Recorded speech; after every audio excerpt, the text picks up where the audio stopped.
Hello, everyone. We'll wait just another minute.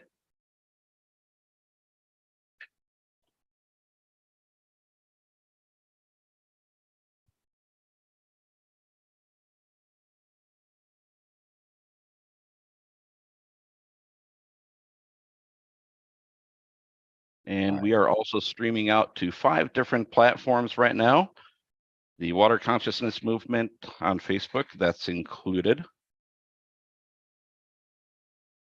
Okay, let's get the party started. Right. So, Yeah. welcome everybody.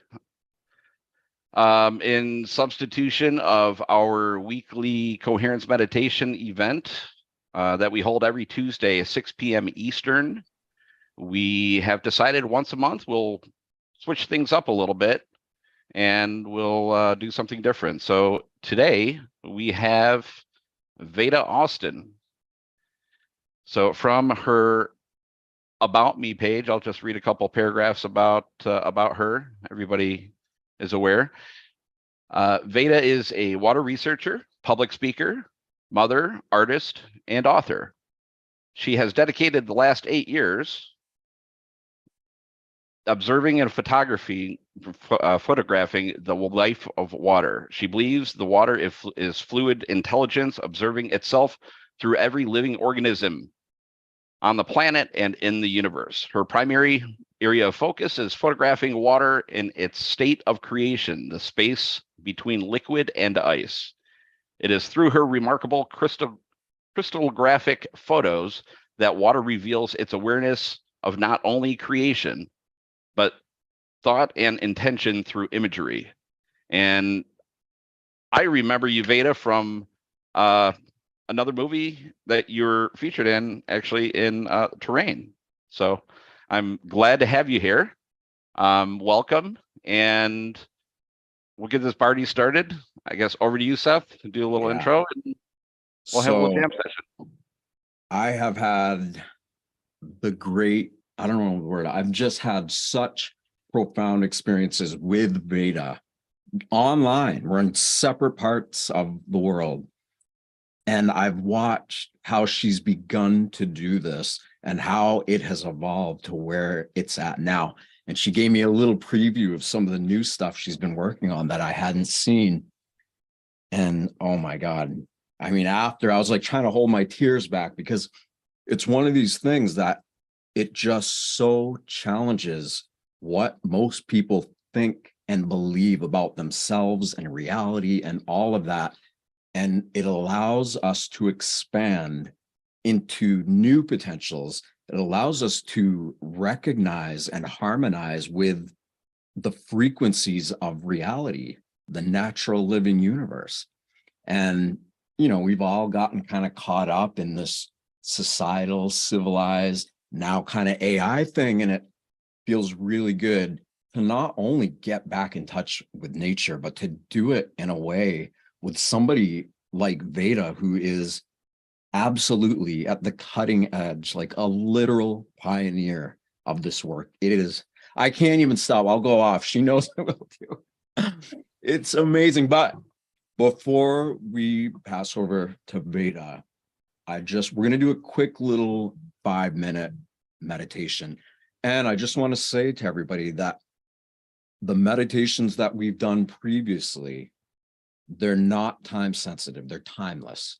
And my recommendation for people who are really serious about becoming conscious of all their quantum selves while they're in these bodies, and then allowing their consciousness to expand so that all of that, the infinity, all your quantum self spread out to all of it, harmonizes and aligns so that you can begin to live in this being with all of that energy potential. Because me and many others feel like it's time for unity consciousness, and the way we do that is with us. So do those meditations if you want to. I mean, you don't have to, believe me, but they focus on specific bodily systems that will up the amplitude of your own energy. So just wanted to throw that in. All right. So I'm going to calm down because I'm so excited. So, and I'm going to ask everybody to just get comfortable, however that is for you. Start breathing deep, gentle, rhythmic breaths. Inhale, 4 seconds on the exhale, 4 seconds on the inhale, or whatever works for you.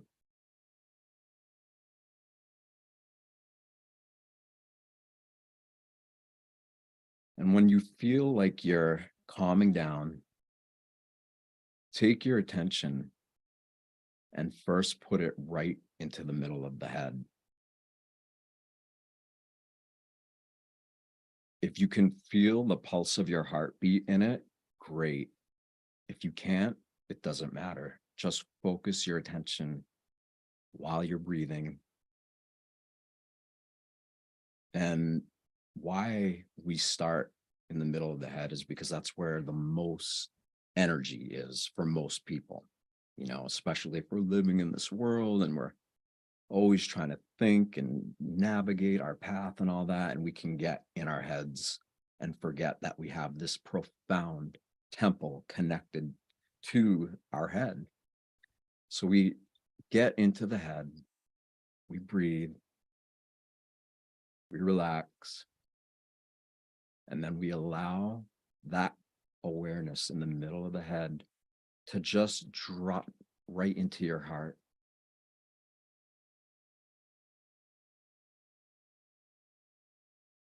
And put a gentle smile on your face, because when you do that, you activate different feeling potentials that the heart will naturally emit when it's in harmony with the brain.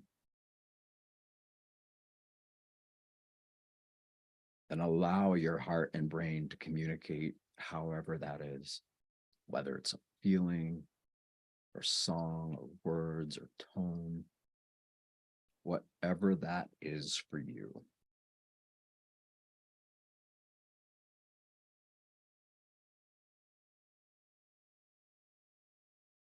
And just know that today, if you haven't seen what Veda is bringing to the world, you're in for a really special blessing. Because obviously we are all water beings. If we're well hydrated, we're roughly 70% water. Our blood is 93% water, roughly. And it's been found that 99.9% of our cells are composed of or surrounded by water or fluid or all the different textures and layers that water produces. So just smile to that and really give thanks, because to connect with water is to connect with it all through the living galaxy, the living universe, the living multiverse, and way beyond, and at the same time, totally grounded within our beings.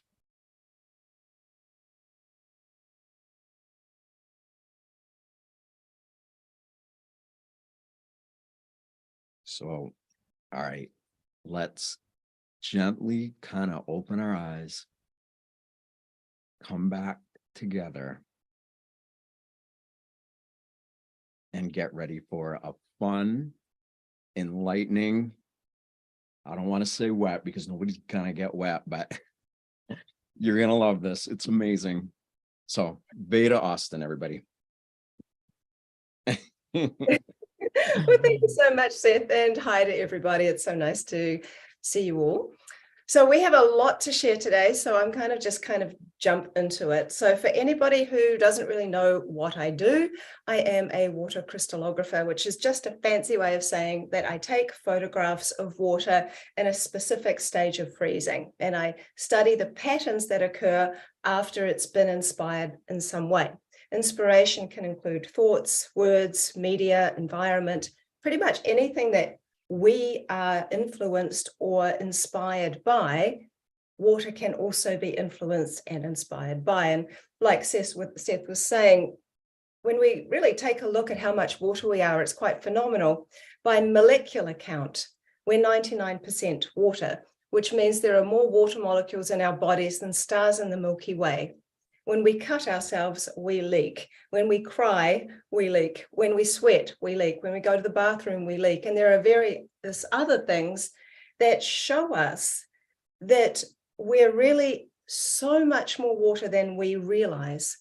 Something that I always think is so interesting is that by the eye lens is 99% water, which actually means that we literally see the entire world through the lens of water, which is quite an interesting thing when you think about that. So what I'm going to start doing is really just sharing my work. So there were 3 people who inspired me to really begin. I also had a healing journey with water, which I'll see whether or not we can get into that, because that's going to take a little bit longer as well. What was that, Seth?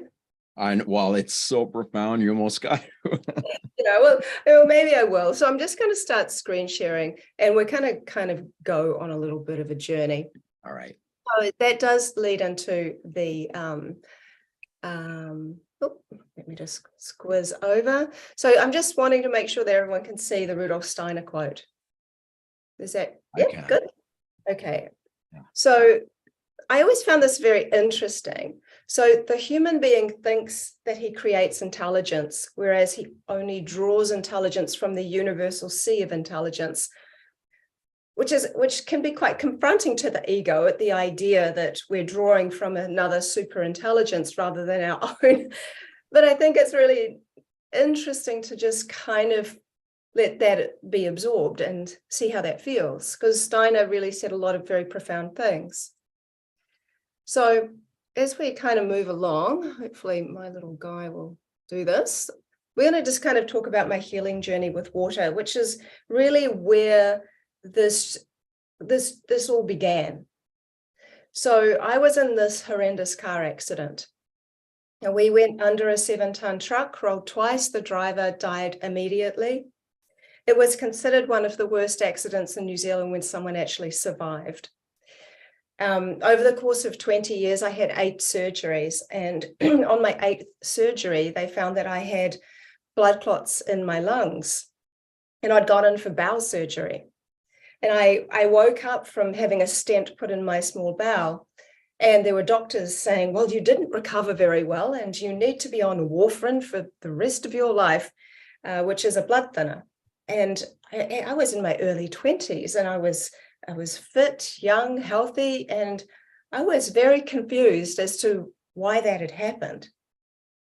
And they couldn't even give me an answer for it, really, other than I'd had so much anesthesia over the course of years from surgeries. So I took warfarin for a few months. They did an X-ray, found my chest was clear of clots, and they wanted me to continue to take it. And I really didn't want to. There was a resistance in me. And what's kind of an interesting one is that I decided that I wasn't going to take it anymore, which was quite a big decision when you're being told, you could die, this, and that. And I decided to anyway, because I had absolute faith that my body knew exactly how to heal itself. And so I started to look at all kinds of ways to keep my body in balance. And I ended up talking to a doctor. He's a medical doctor, but practiced Ayurvedic medicine. And he said to me, if you can find a natural, emphasis on natural, source of naturally high alkaline water, it might help to stabilize your body. So there's a lot of blanket statements out of there in the world about alkaline water and structured water and what they actually are. And so we're going to get into what is structured water soon. But what he was talking about was a natural source of alkaline water, water that comes out of a spring. It's not ionized through a machine. And in New Zealand, where I live, we have a lot of springs, a lot of aquifers which are naturally alkaline. And so I started drinking various different alkaline waters to see what might happen. And I actually really did it very seriously. I did 2-week trials on different waters, and I treated each water as if it was a medicine water. Now, as you can imagine, my body had been through quite a lot.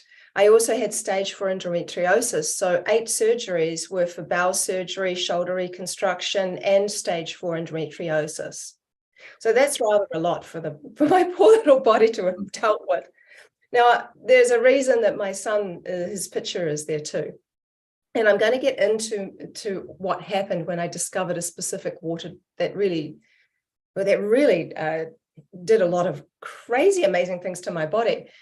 But on top of being told that, I had blood clots and various other things, over the course of the time that I was seeing doctors for surgeries and whatnot, they told me that I would probably never be able to have children.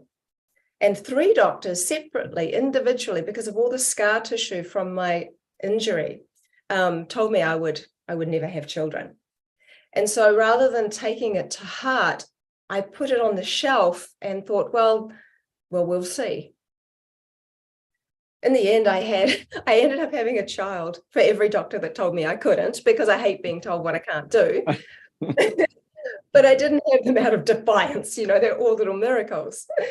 And so when I was telling a friend, this was back when I lived in Christchurch, the day before the second big earthquake that we had there. I was telling a friend about what happened in this car accident. And my son, Rama, he was only nearly 3 at the time. And as little children do, they hide and they spy on their parents and stuff. And he was spying on me, listening into my conversation that I was having with this woman about this car accident. And when I finished talking, Rama, he like appeared out of nowhere, and he jumped up on my lap and he said, "I remember that, Mummy." He said, "I remember the window wipers and the tires." And he said, "I came down out of the clouds and I went like this and I saved you. And when I knew you were okay, I climbed back up the ladder into the clouds." I was like, "Oh, my baby, thank you so much." And in these moments and in all these tragedies that can happen in our lives that have such a big impact on us, in that particular moment, it made me realize how much more there is. And how we are chosen by our children, and how there is something so incredibly special out there that maybe we feel, but we just haven't been able to put into words. Well, in that moment, Rama put everything into this beautiful perspective for me about everything I had been through. So that's why his little face is there. At 3 years old, he did that, huh?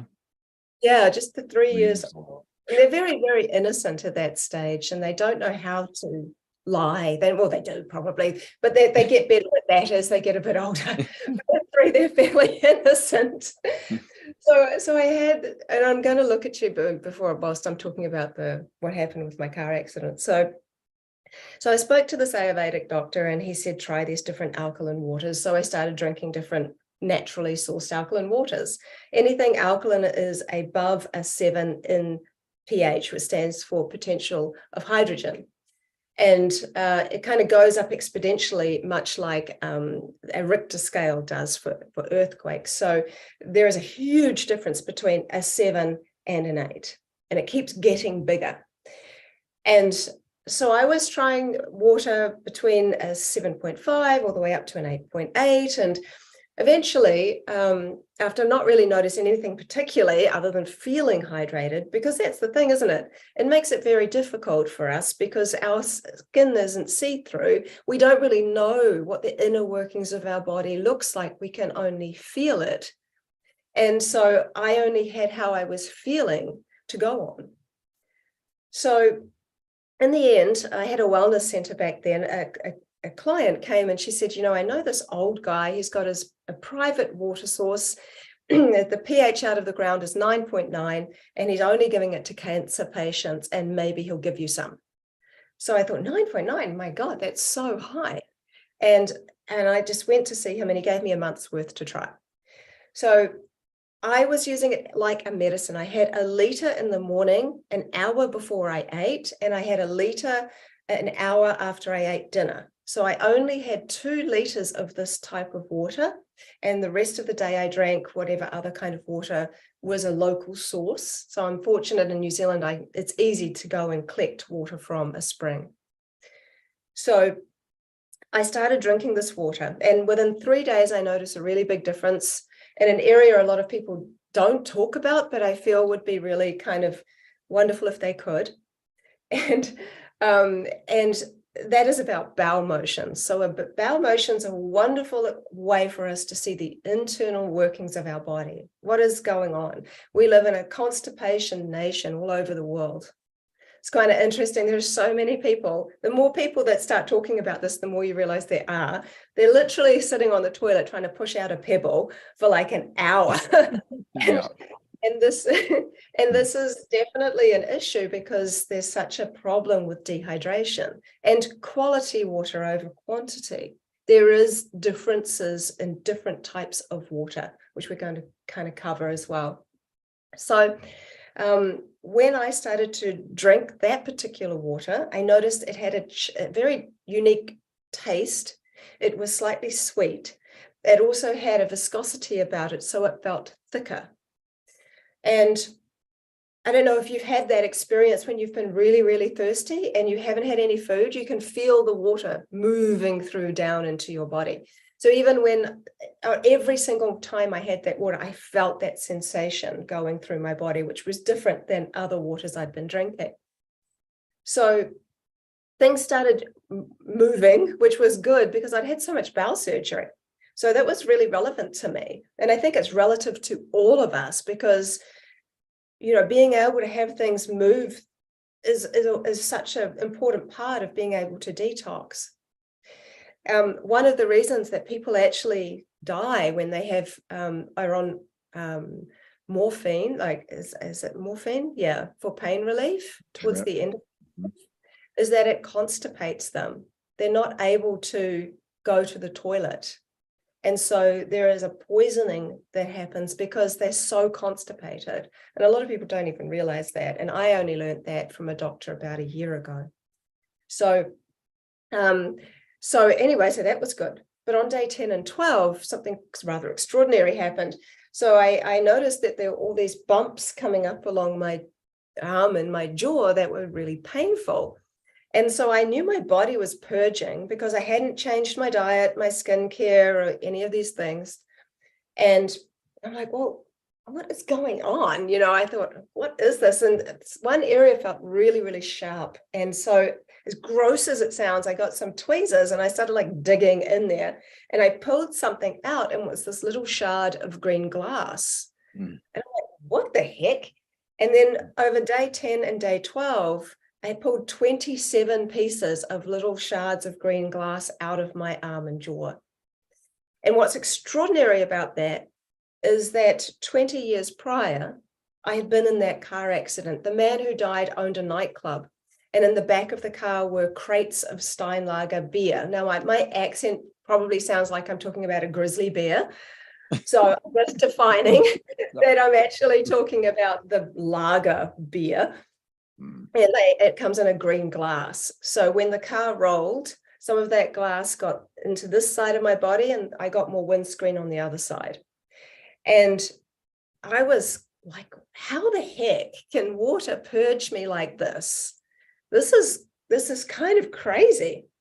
And I was so worried that a glass was going to come out of my eye, but our body's so intelligent, gratefully, it didn't do that. And so I then started to become very curious to think, well, you know, I wonder if it's just me having this purging effect, what would it do for other people? So I had a lot of very willing participants to start drinking this water because I had a wellness center, but I also had my dad, and my dad's a pretty famous personality here in New Zealand. He's Maori. And his name is Bill Hoheper. He's kind of known for his giant eyebrows and big mustache, and he does fishing videos. But because he's had so many fishing incidents, he had a fish fin that went between his knuckles years and years and years ago, and he thought he'd got it all out. When he started drinking this water, the remainder that he didn't know was even there started to push its way through the knuckles and became this weird fossilized thing that came out of his knuckles. And when I saw that, and I had seen what was going on with me, and I'd heard some other people's stories, I really thought, okay, there's something special here. So because I had the Wellness Center, I actually did trials with people over a year and a half. We did 8-week trials, and I had a lot of people, just under 100 people. Every single person's energy improved.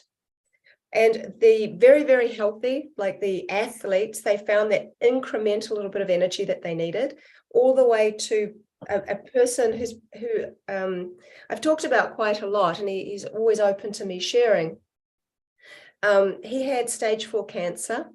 He lived in Coromandel, which is kind of far, and we had a mutual friend. So I sent him a lot of water because he decided, rather than go, before he went down the chemo track, he wanted to see if he could help heal himself.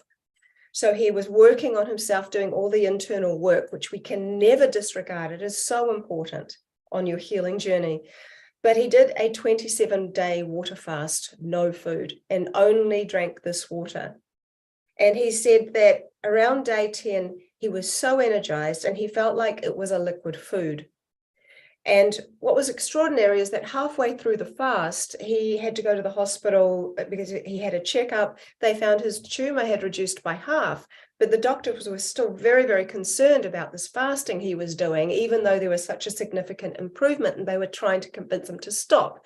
And he said, "Don't be ridiculous. It's working. I'm not stopping." And on day after he finished, I think it was 2 weeks after the fast finished, he had another test. They couldn't find any cancer in his body, and they still can't. And we saw that with 3 other people, men and women, different types of cancers, but he did the longest fast. So this was a really interesting thing. Another interesting aspect we noticed was that across the board, everybody's eyesight improved. So what's quite interesting is that because our eye lens is 99% water, and it's such a high source of it, our body is craving that kind of water. And there's a book called Water Codes written by a friend of mine called Dr. Carly Nuday that I wrote a chapter in called The Synergy of Salt and Water. And she talks about eyesight in there. And she shares that as we age, one of the reasons that we begin to lose our eyesight is that our body will pull from the highest source of structured, ordered water that we have, which outside of sexual fluids like sperm is the eye lens. And so that's quite interesting because your body would kind of makes this decision, like you don't need to see that well, but your heart needs to keep working. This XYZ needs to keep working. So it's a slow process, but it's one of the many reasons that we sometimes lose our eyesight. And so to see this lady, one lady in particular, I'm thinking of, she had to change the prescription on her eyeglasses because she started to improve. It helped 2 ladies that I can specifically think of who had been trying to get pregnant. And one lady had done 2 rounds of IVF and got pregnant within the first month of drinking this water. So I noticed this huge amount of improvements in people. And I realized it wasn't just me. And I think there are various medicine waters around the world. I do not think this is the only one. I began to, yes, and people are asking, is there anything like it available?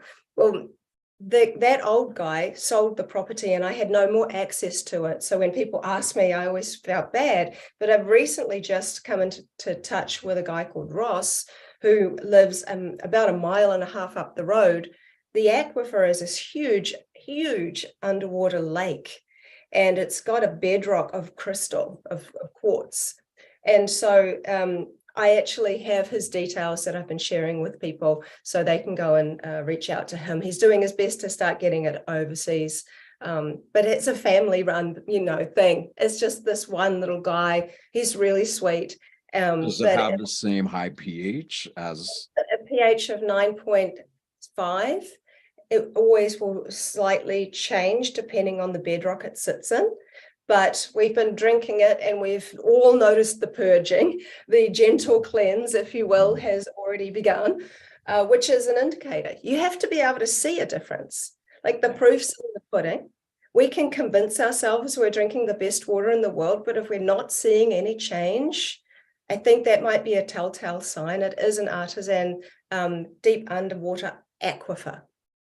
So it's a very unique, I think it's nearly 300 meters down. So one of the things that a lot of people have asked me about is water that has been exposed to, what's it called, Seth, when they had the nuclear, when they had the nuclear explosion leak in Japan. Fukushima. Yeah. The seawater, the way the...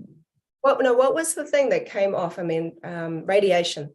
So there's a certain amount of radiation in external waters. It's a minute amount, and not all of them have it, of course, but it is being found still now. And so the waters that have come right down through deep underwater aquifers will not have that. And we've tested it and it doesn't have it. And so, you know, you look at what the unique properties of holy waters are, and it's usually, they all tend to have dissolved molecular hydrogen, which is one of their healing properties. So I've seen that it has some of that, but I'm not trying to do a big plug for this water. It's actually not what I want to talk about. Well, but also too, not to like side rally you here, but you know, the idea of machine produced alkaline municipal water has been so heavily pushed in people's face by these big water companies. And what you're talking about isn't that. And no, I love that you differentiate that. There's a lady called Isabel Friend who we do a lot of work together. And on my website, I think it's the second question, where the question that I get asked is, have I heard of Kangen?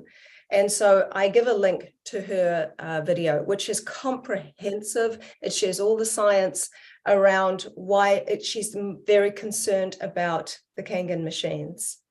For me personally, with this really open-minded and move towards eating organic, spray-free, all these different kinds of things, to go towards a machine-made water, if you will, seems rather strange, because I do believe that nature knows exactly what to do. The other issue that I've found with the ionizing machines, and I've done a lot of tests with them because I'm able to compare a naturally high alkaline water to an ionized high alkaline water, is that they are not stable, whereas a naturally alkaline water is. So when you're testing for pH, and you can test the pH of the ionized water and the pH maybe 9.9 water, or let's say it's a 10 and a 10. One will stay stable at that pH for literally years. Sometimes it might, I've got one from that same water source I had for 7 years. It only dropped by 2. So it went from a 9.9 to a 9.7 after 7 years in a dark container in a cupboard. That's really interesting. Whereas when you test for ionized water, especially if they are both left open to the air, that's what I recommend you try. The real test is if you open them to the air so that it can, you know, have that exposure to the air, you will see that ionized water begins to drop. Some of them even start dropping within 20 minutes to start to reduce back to their original pH. So a lot of them talk about ORP, which stands for oxidation reduction potential.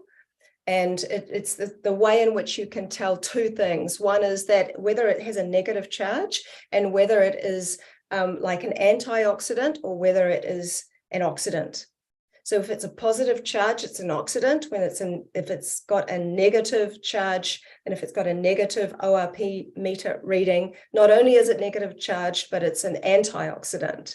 So whenever I've tested waters coming straight out of their natural sources, they tend to always have a negative charge.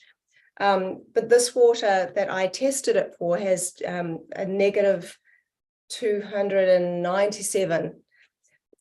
But the people that make ionizing machines talk about, oh, this is how we know it's so special. It's an antioxidant. Look, you can test for the ORP. But again, when you test for ORP, and it's stated on some of their websites even, it will drop. And so there is that interesting aspect that this is a man-made water, if you will. It's an altered water. The only benefit that I think is found in ionizing machines is that it creates molecular hydrogen, which can be tested. So that's where people might be having some benefit.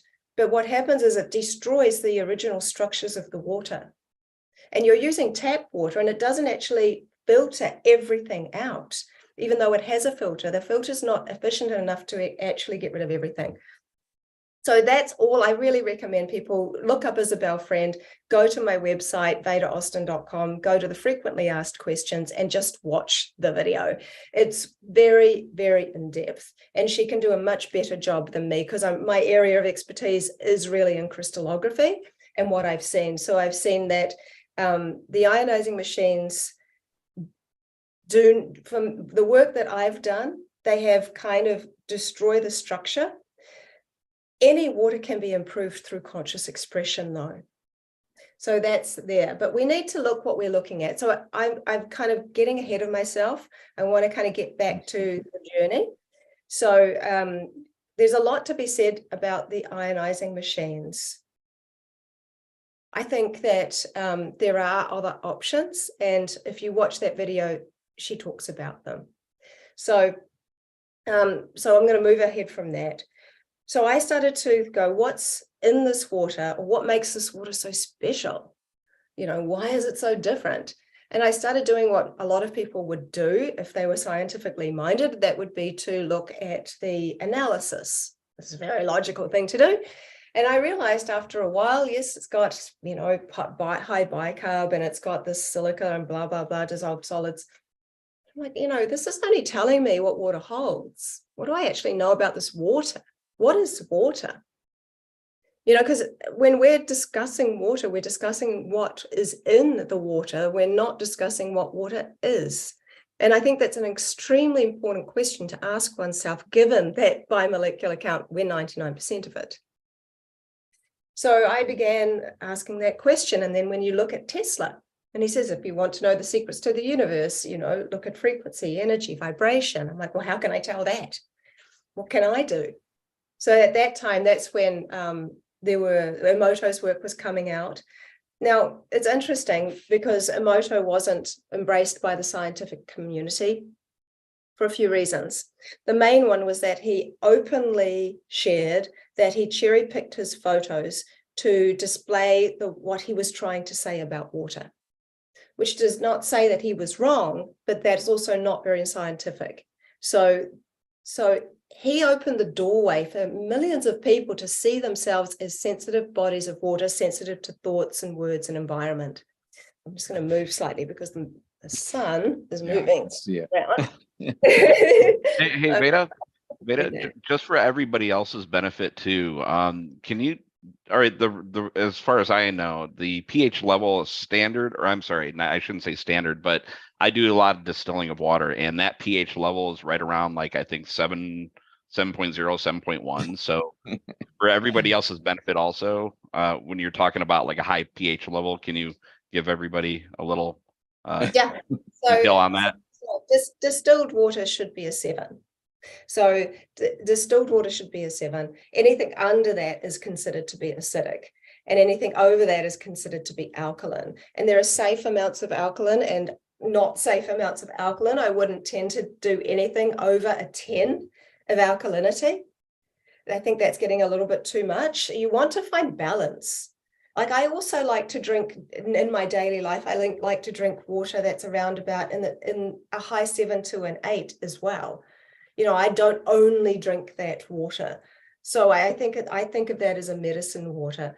Anything that's acidic, there's a lot of acidic waters, and a lot of municipal tap water is acidic.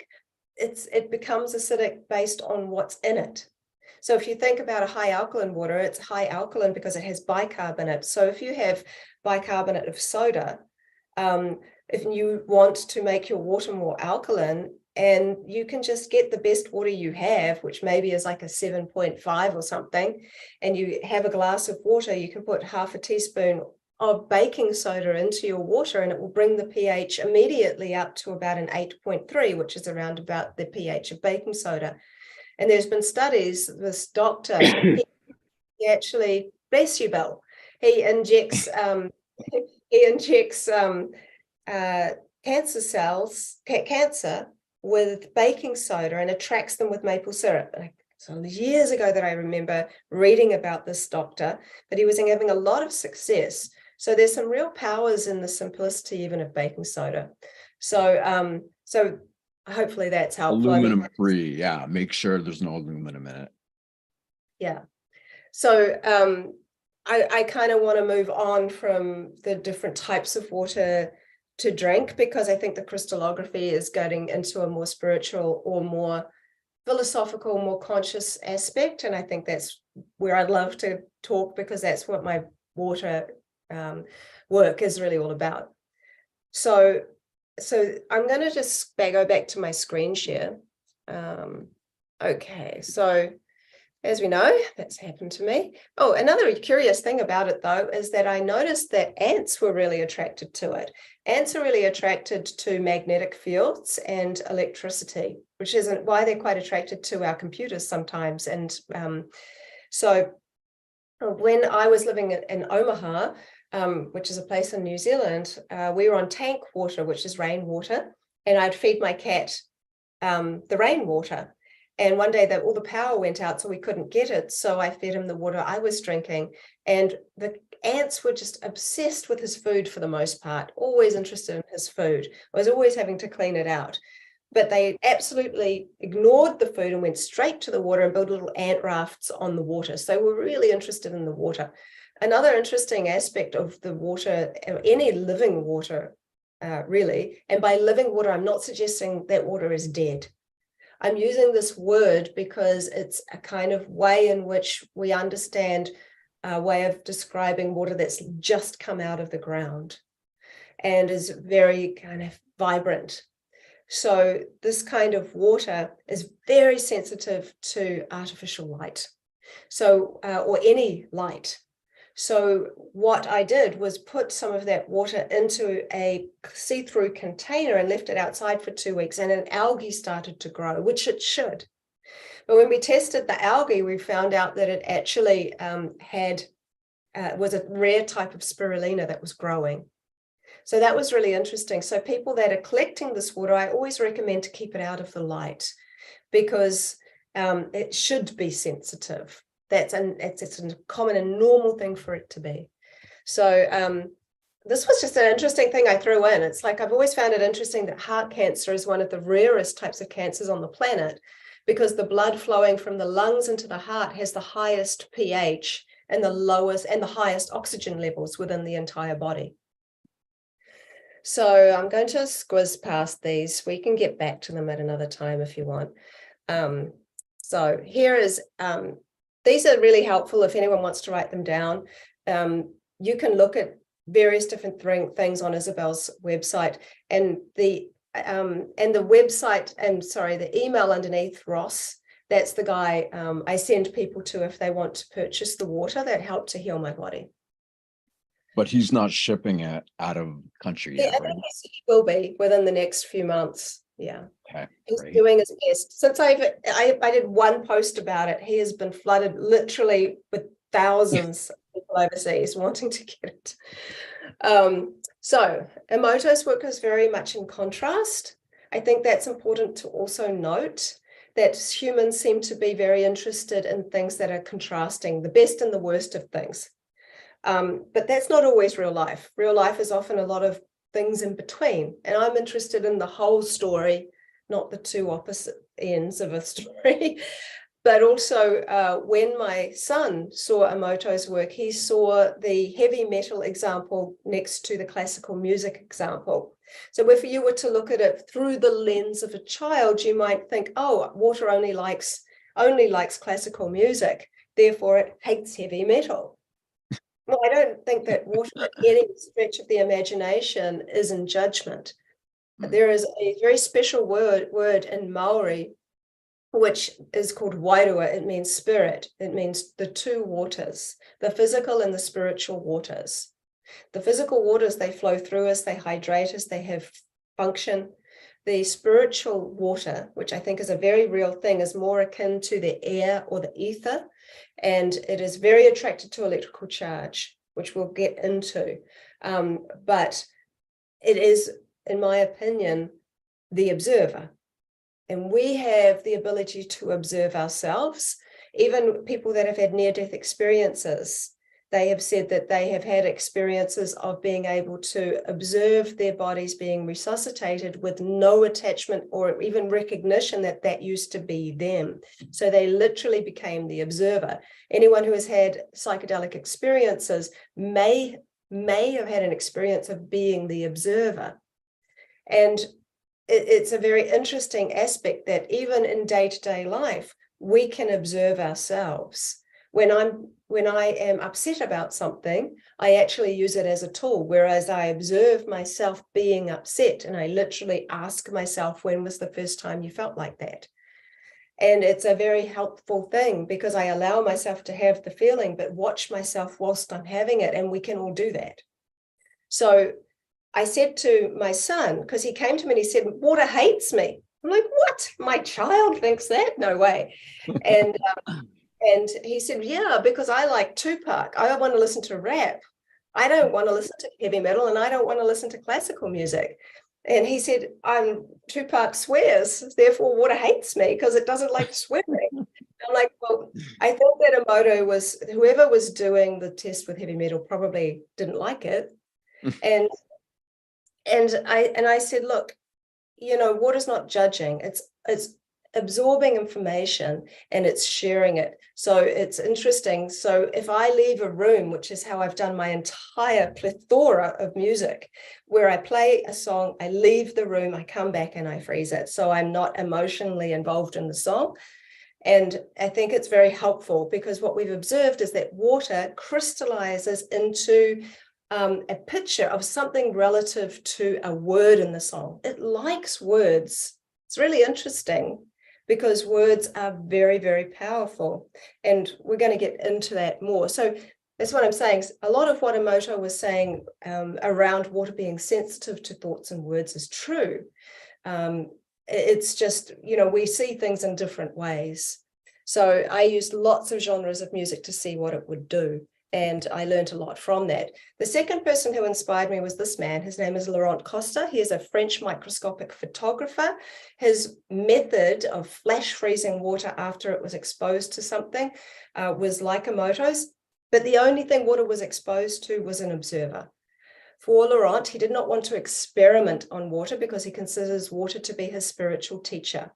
He wanted to simply watch water and to see what water wanted to share with him. But sometimes he would smile at the water before he flash froze it. And you can see that water smiled back at him here. Now, he wrote a book called Journey into the Heart of Water. And he has this beautiful quote, which I just really love, which says that the heart of water opens up to those that love it. And what's so unique about this is that these are pictures, they're not geometries. So when we see geometries, we kind of feel a certain way. People are very attracted to sacred geometry. Of course, it makes up the whole universe. But pictures, like art, make us feel differently than that. There is something very unique and, if you want to say human, about art. When you go back into the caveman times, the way that they talked and shared information, that shared huge concepts, was through art. So when I saw this, I can't help but smile because I'm like, this is so cute. And what inspired me was that I'm a researcher, yes, but I'm interested in science, yes, but I'm very much an artist because I worked professionally as an oil painter for 15 years. So I'm, as we all are, multifaceted, but art really inspires me. So the third person who inspired me to begin this work with water was this man, Thomas Hieronymus. He was a radionic engineer. Turns out, if you really go into the certain amount of research about him, he actually was quite the genius and was working with scalar waves a very, very long time ago. And so he made a very interesting observation that when he went into a Parisian meat market, he observed that the freshly placed organs of an animal appeared to be affecting the way the frost froze on the glass behind where they were placed. For example, the frost would freeze into the shape of a liver organ above a liver organ, and so on and so forth. So his hypothesis was that there seemed to be some kind of life force energy still emanating out of the organs, even though they weren't attached to an animal anymore. And he put that down to there being water in the blood. Now, each organ has something called a sonic signature. It's kind of like a cymatic imprint of the function and shape of the organ. So because it was very cold and because the blood was still fresh, and we're going to get into water and spirit later, so this will make more sense, so I'll bring it back as a reference. The information that was held in that blood through the water was sharing the information of that sonic signature to the water in the air, which then froze as it hit the glass into the form. And this is what he thought. And I thought that was fascinating because he was seeing that with his naked eye. And Rudolf Steiner suggests that you look at the way the frost freezes on a butcher's window compared to that of a florist's, and you'll see it's very different. So I wanted to see if water had memory. I didn't know if it was real. I recommend people try stuff out for themselves rather than believe everything that they read, which is why now you teach it too, which is an incredibly amazing offering that you're willing to do that, you know? Well, I think it's really important and it's really fun. Yeah, I know you do. So I wanted to see. So what I did was that I thought, well, I have a glass petri dish. I was working on another project. I have some water that healed my body. But I've used many waters. So people always say, do you only have to use that kind of water? No, you can use any kind of water you want because water wants to communicate all the time in any way. And so, but the only water I found personally doesn't create really significant imagery tends to be distilled water. And that's because it lacks the salts and minerals. It's interesting. So distilled water is more like the observer, whereas spring water is more like the observer, but also the active participant, more like us. We can actively participate in the world, but also observe ourselves and our surroundings. Distilled water just doesn't seem to do the same thing, although it has a signature pattern. So I've discovered that water communicates in 3 types of ways: a signature pattern, an artistic expression, and hydroglyphs, which we're going to cover soon. So my work, what I did was I held a petri dish of water, and I thought, I'm going to project a thought by thinking a thought into the water. I'm going to freeze it, because the secret seemed in all 3 examples I just gave to be in the freezing, where the unseen becomes seen. And so I held the dish. I saw a bit of fluff floating around in there. I was like, oh my God. So I put my hand in and pulled out fluff, consciously thinking, I wonder if my hand will have any impact on the water's memory. Put it into the freezer with the peas and the broccoli and everything, and forgot about it for a few hours. Came back. This was way back then, because I've been doing this 10 years. I need to update my website. It says 8 there, but you know, it was completely frozen solid. So I pulled it out, held it up to the light, and I took a photo. And the photo on the right here is the first photo I ever took. And it is undeniably a hand, and it looks like an X-ray of my hand.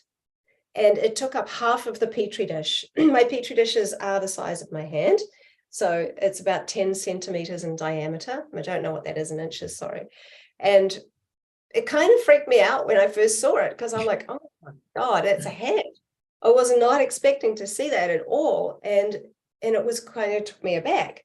And then I thought, well, if any water is going to be naturally informed, surely it would be the ocean. So I went and I got some water from the sea, froze a very thin layer, and got this. And you can see out there's the outline of the fish, the tail, the gills, the eye, the fins. It's got this feathery outlook because seawater, compared to water with salt in it, freezes differently than fresh water, and it looks more feathery like this when you freeze it solid.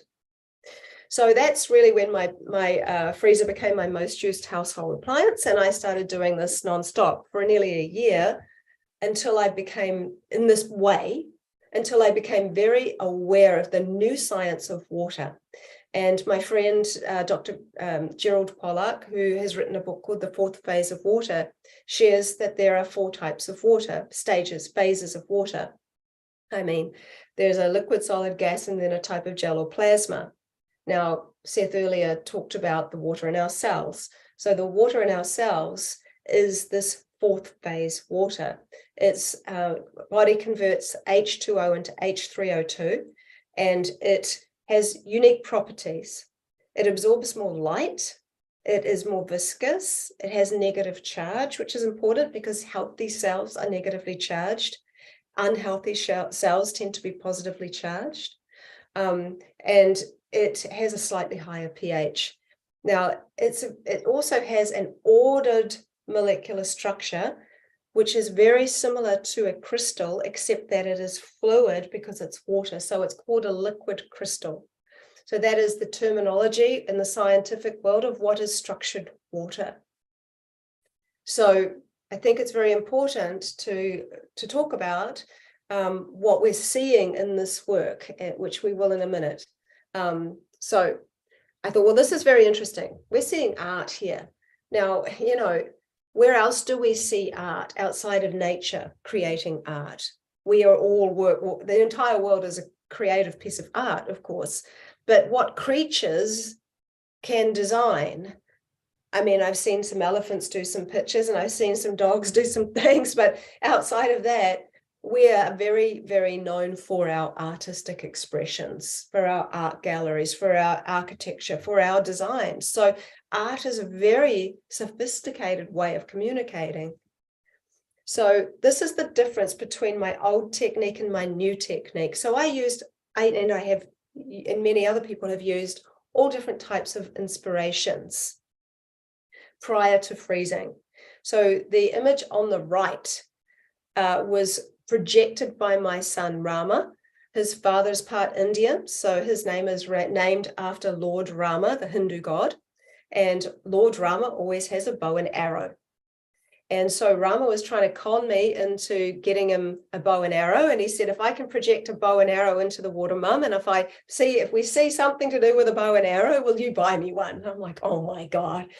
And so I was like, okay. And so he did this entire thing himself and he took the photo. So it really does show a huge difference. Now, what is the difference? There's a massive difference between these two. One is a totally frozen sample of water. One is partially frozen. So as I became more and more, as I said, familiar with the new science of water, Jerry Pollack talks about you can find that 4th phase water as water's beginning to freeze, but before it's frozen, and as it's beginning to melt before it's liquid. So I started to open my freezer earlier and earlier to see, oh, when is the water actually beginning to freeze?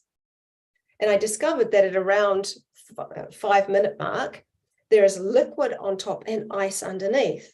So what I would do is I took my sample out, tipped the liquid water away, and voila, I see this crystallography, which has only a couple of millimeters thick, but it is so much detail, so much clarity, and there is so much light that comes through. So when people say, how come your pictures are different colors? It's because I love to play with the light and the light in the background's colors. So that's one of the reasons you see so much clarity in the new work. So this is kind of, this is just some examples of more hands and more things that I've done. So I held a feather. So the influence really, my intention was that it pick up the feather, but water showed me actually holding the feather. The other one, I put some Reiki energy into the water, but it showed me doing it. The other one, I just held my hand over the water and you can see it showed that too. So this is what it should look like in the freezer, where there's liquid around the ice. So it doesn't look like a totally solid kind of thing of water, because it's not a solid ice yet. It's in a liquid crystal stage, which I think is why we get such incredible imagery. And this is what it should look like where you tip it away. So there are 3 stages of freezing. 1 is the stage I remove the water at. 2 is where water creates like this ice sandwich where there's liquid water in the middle. When there's liquid water in the middle, you know you've overfrozen it. And then there are these kind of bubbles that form and then it froze as a solid. So that might be more familiar if you've ever seen a solid block of ice.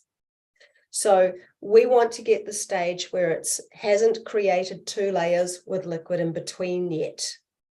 So a very clever man, I'm just going to stop this. So he is one of the many thousands of people that know how to do this work now. And he put a camera into his freezer and filmed it from beginning to end so we can watch the stages of freezing. This is really helpful when you want to actually give this technique a go. So what you're first going to see, and I'll stop it at that time. I just want to move this little thing up here somewhere. Okay. I'll move it up to here. Okay, so we're going to push this. So what we're seeing here is the first freeze happening. And it was happening a little slower than I would have liked, but there we go. I have one that actually works a little bit faster. Okay, right here is the first freeze. Okay, the next thing we're going to see is water, which is kind of washing away the patterns here, only leaving a few that you can see. And from the top down, you're going to see these kind of bubbles, these dark bubbles that come from the top down. That's actually the water that's stuck between the 2 layers of ice. So because this is the slower version, I do have a faster one. I might fast forward through this just a bit. Otherwise, it's a little bit like watching paint dry. So here we go. So we can start to see the washing. If I can grab it. Oh, hang on, I'll just come back. Water's got an issue with technology currently. It does. Actually, you know what? I'm going to do it the other way around. I have the other one set up. So we'll do that. This is going to work better. Okay, we'll do the quick one. Okay, so this is the first freeze. Then we have the second freeze, which is that washing down the bottom. It's kind of washing it all away. And up the top, you see these dark bubbles coming down. That's actually water that's in between the 2 layers of ice, although it doesn't look like it. And then what you end up getting is this kind of hole that starts to kind of close. And then it finally closes and then it cracks. So you can see how much darker that it is to this. So I am amazed when I look at my work now that I actually got imagery at that stage. So water really, really broke it through to be able to design in the way that it did for me. So that always surprises me, given that it is so incredible. So where are we? We'll go here to be able to see that. So I've talked about the 3 ways that water communicates. So I said there is a signature pattern. Here are 4 signature patterns. This is the signature pattern of spring water. It tends to form beautiful hexagonal patterns that I call star hexagons because they look like a star. They have a fern off each leg and they create a hexagonal pattern. That is the blueprint pattern of water. The rain pattern looks like a kind of fanning pattern with a curve.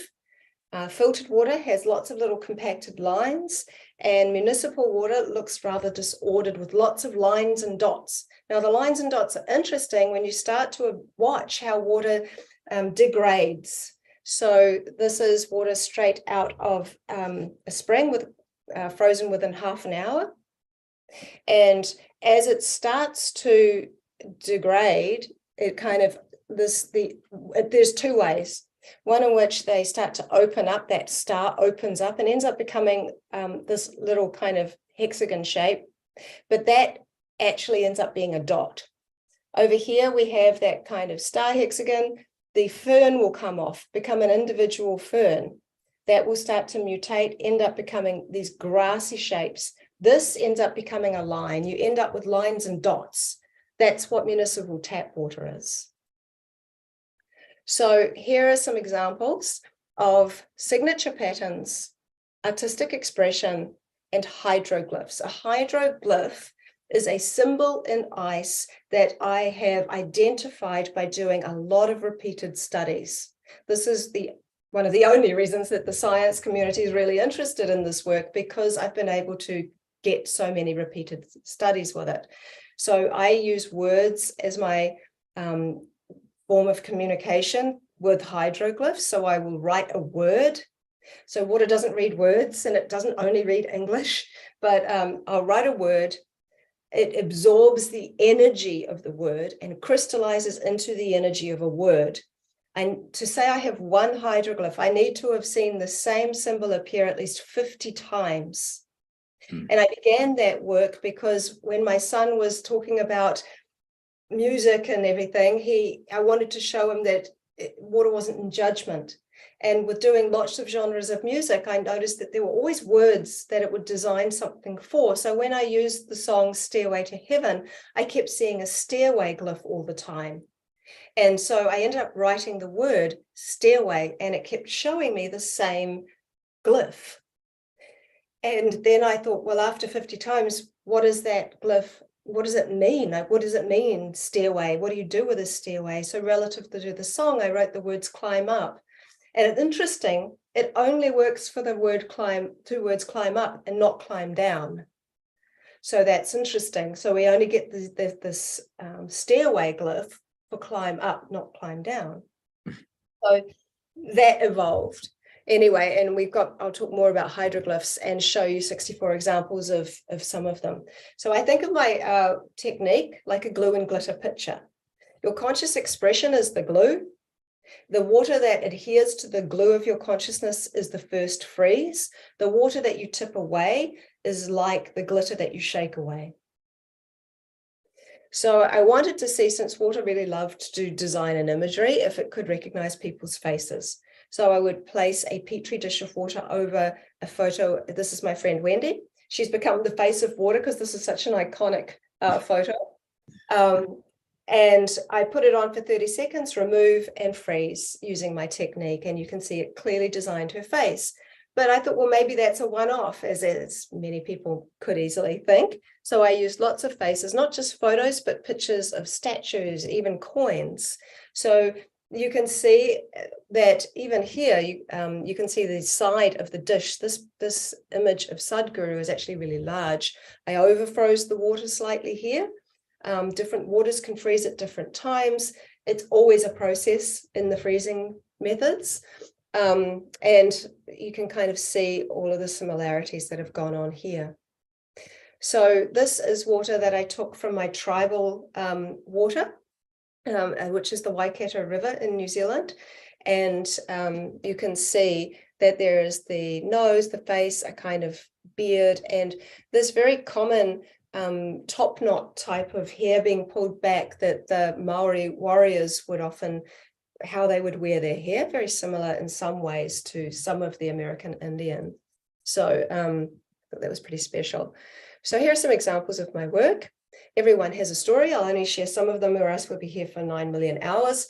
So the dog was smelling the petri dish of water, and I love this one because it just designed the nose. My cat Jiva, here he is, looking very cute. He'd often look in the water and try and actually get something out of the water. So the water designed his face. Down here, it looks like an etching. I was at a cafe and I saw a Schnauzer dog that was drinking out of this dog bowl they'd left out for thirsty dogs. And so I asked the lady if she would give me a takeaway cup so I could take some dog bowl water away. And she must have literally thought, I tried to tell her I was a crystallographer and what I was doing. I think she still thinks I'm crazy. But anyway, I got some and I froze it, just went home, froze it, and it designed really a remarkable image. As you continue on, we'll start to see that water isn't a photocopier. Water is actually using its building blocks of ice to design its own interpretation. Now, that is a very interesting, sophisticated thing to be doing. Down here, I asked a woman who was pregnant in the early stages of pregnancy to think of her baby and leave me some of the water she drank from. And I asked her to do that. So she did. And here you can see the outline of the baby. But what's interesting is that you can see it's a really glowing white, this light. And I have various masterclasses. Each one has a different theme. And a couple of masterclasses ago, I interviewed a man called Dr. Mauro Zapatera, Mauro Zapatera. Highly recommend you look him up. He's a fascinating guy. He's a Harvard doctor, and he is literally saying that the cerebrospinal fluid is the portal to cosmic consciousness. It's 99% water, and when we sleep, it bathes our brain and moves like the ocean coming into the beach, back and forth and back and forth. And we can move the spinal fluid up just by deep breathing. And so he gets right into that, which is really interesting. So just to see this spine highlighted there at this very early stage fascinated me.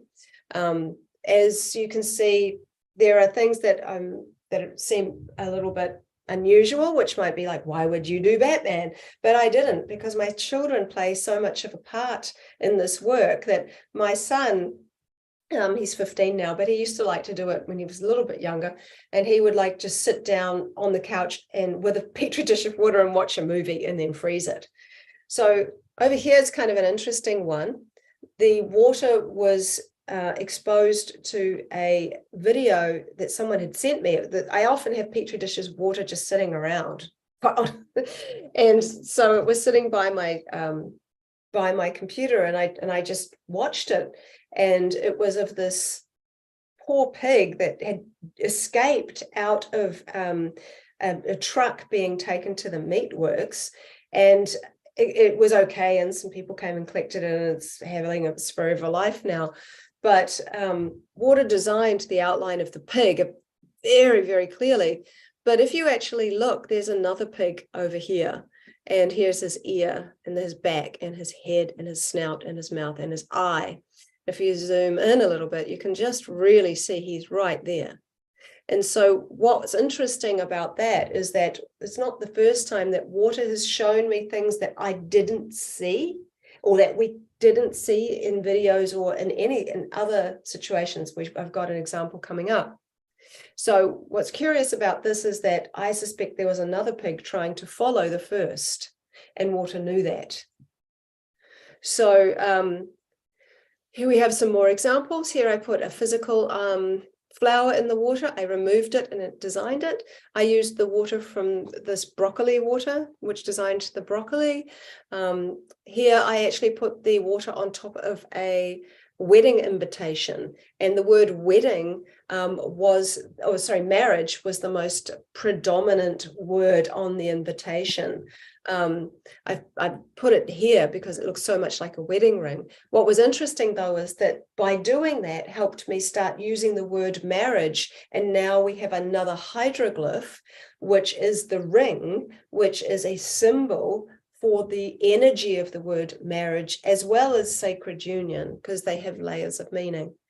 Now, here I put my thumb into the water and took it out, obviously, and then froze it. But you might notice there's a chip in the nail here. Well, I chipped my thumbnail in exactly the same place 3 hours after doing that test, which I thought was really interesting.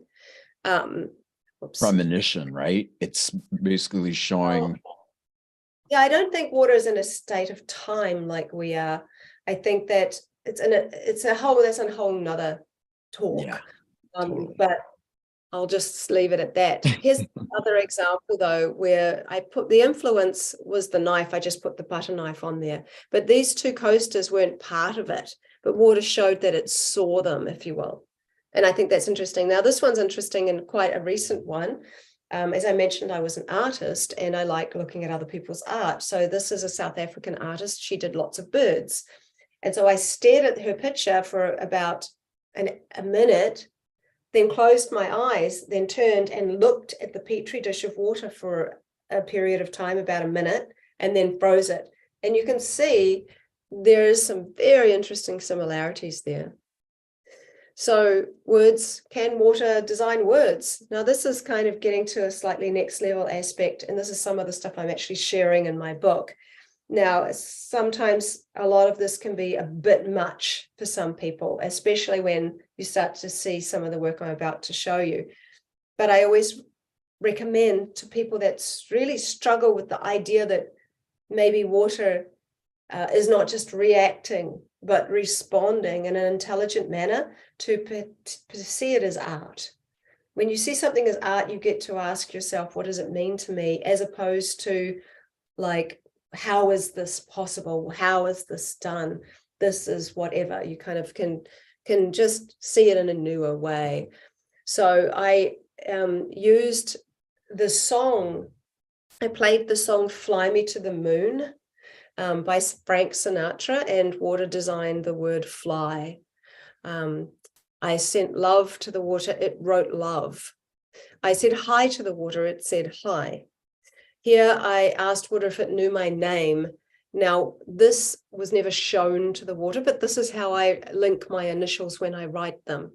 This is my initials in ice. I've actually repeated that and seen water design my initials 3 or 4 times more. But here is an interesting one that I recently shared on Instagram and Facebook. And I asked water if it knew my Indian names. So I have 2 given Indian names, Veda, as most people know, but my middle name is Karan, which is Arjuna's brother's name from the Bhagavad Gita. So rather than writing the VA, it designed the VK. And up here, it looks a lot like Hindi. So that was very, very interesting. So I'm not the only one that can do this. I have been teaching this technique to thousands of people, and here are some of their work. So this was one of the first people who ever learned how to do it. She works at Dr. Pollock's lab, actually, my friend Laura, and she put the water by a bowl of fruit, which was mainly apples, and you can see how similar that looks. Now, other than this one, the rest are by children. This little boy was obsessed with tarantulas. And so he had a pet tarantula, and he put the water in the tarantula cage, and it designed this little guy.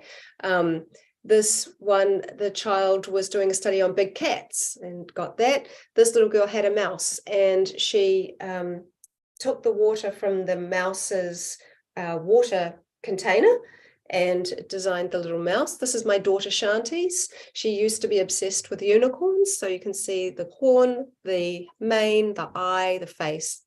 Looks like something out of the movie Lost. Not Lost. I've just been watching that. So I just finished Lost after millions of years of actually watching it, but no, out of Frozen.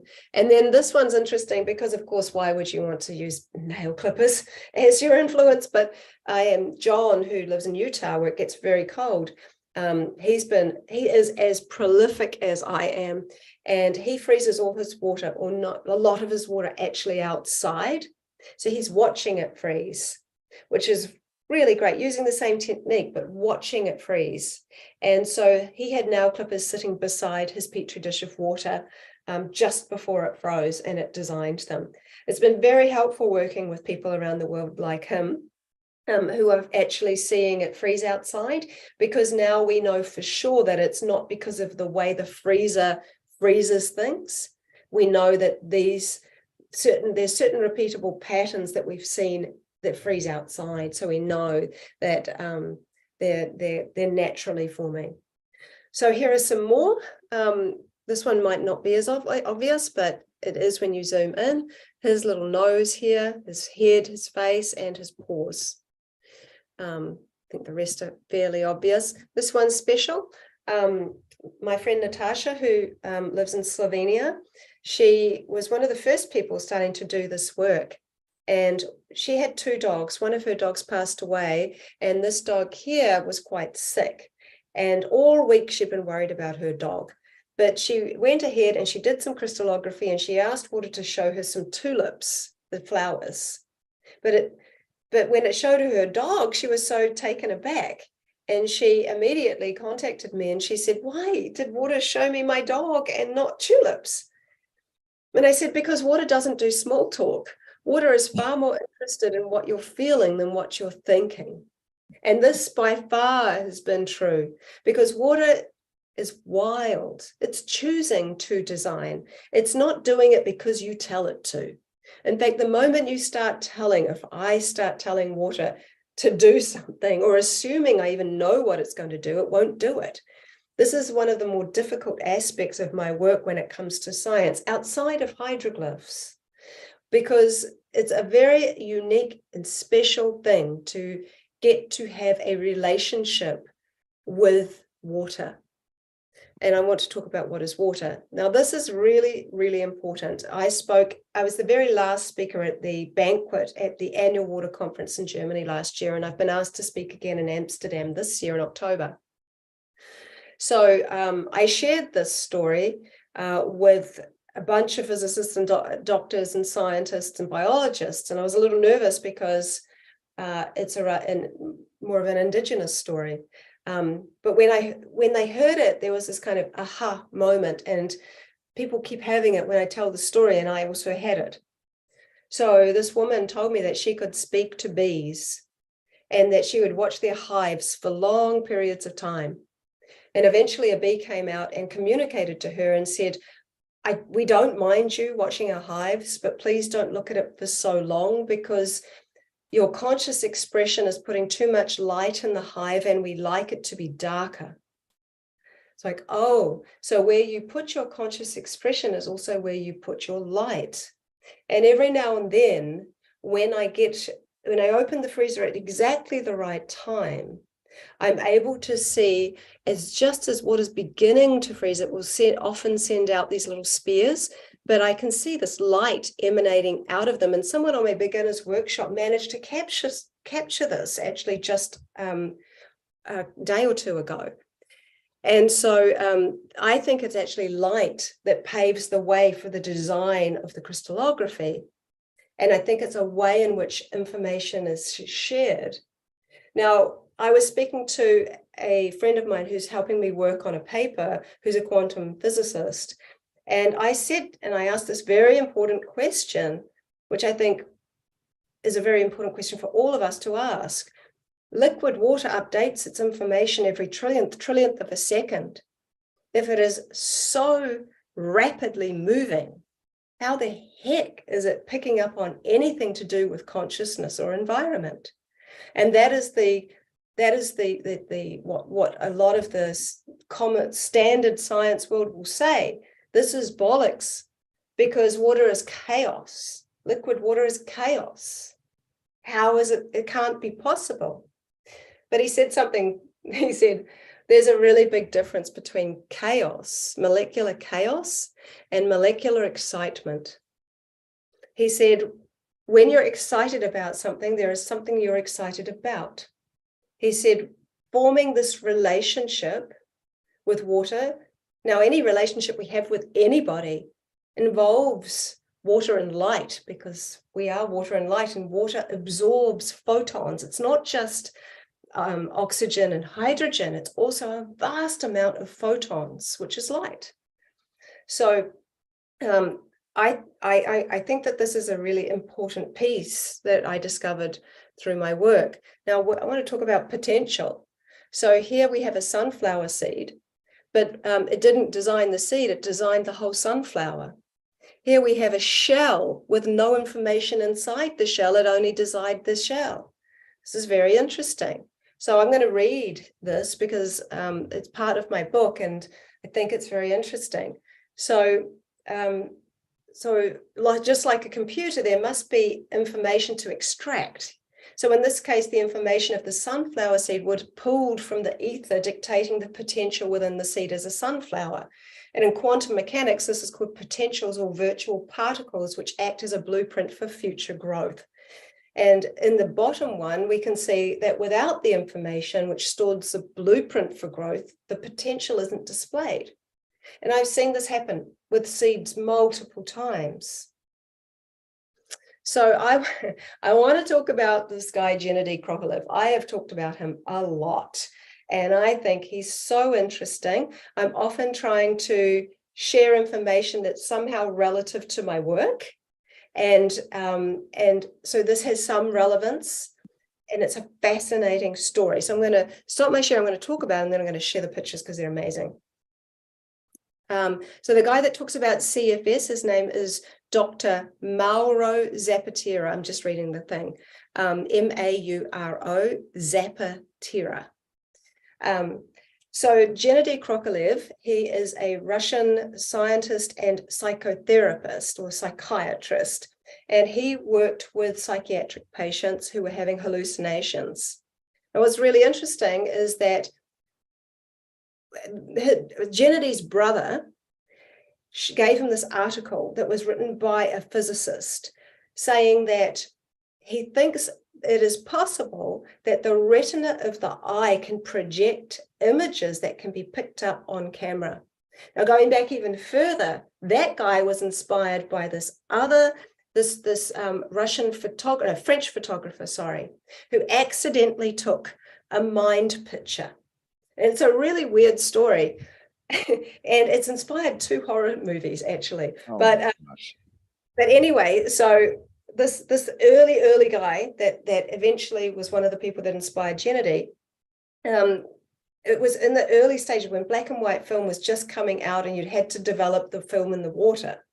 So this guy had gone to a party and he got rip-roaring drunk, I guess, and he was feeling terrible. And the next day he had to get up early because he had to go and develop these photos for a client.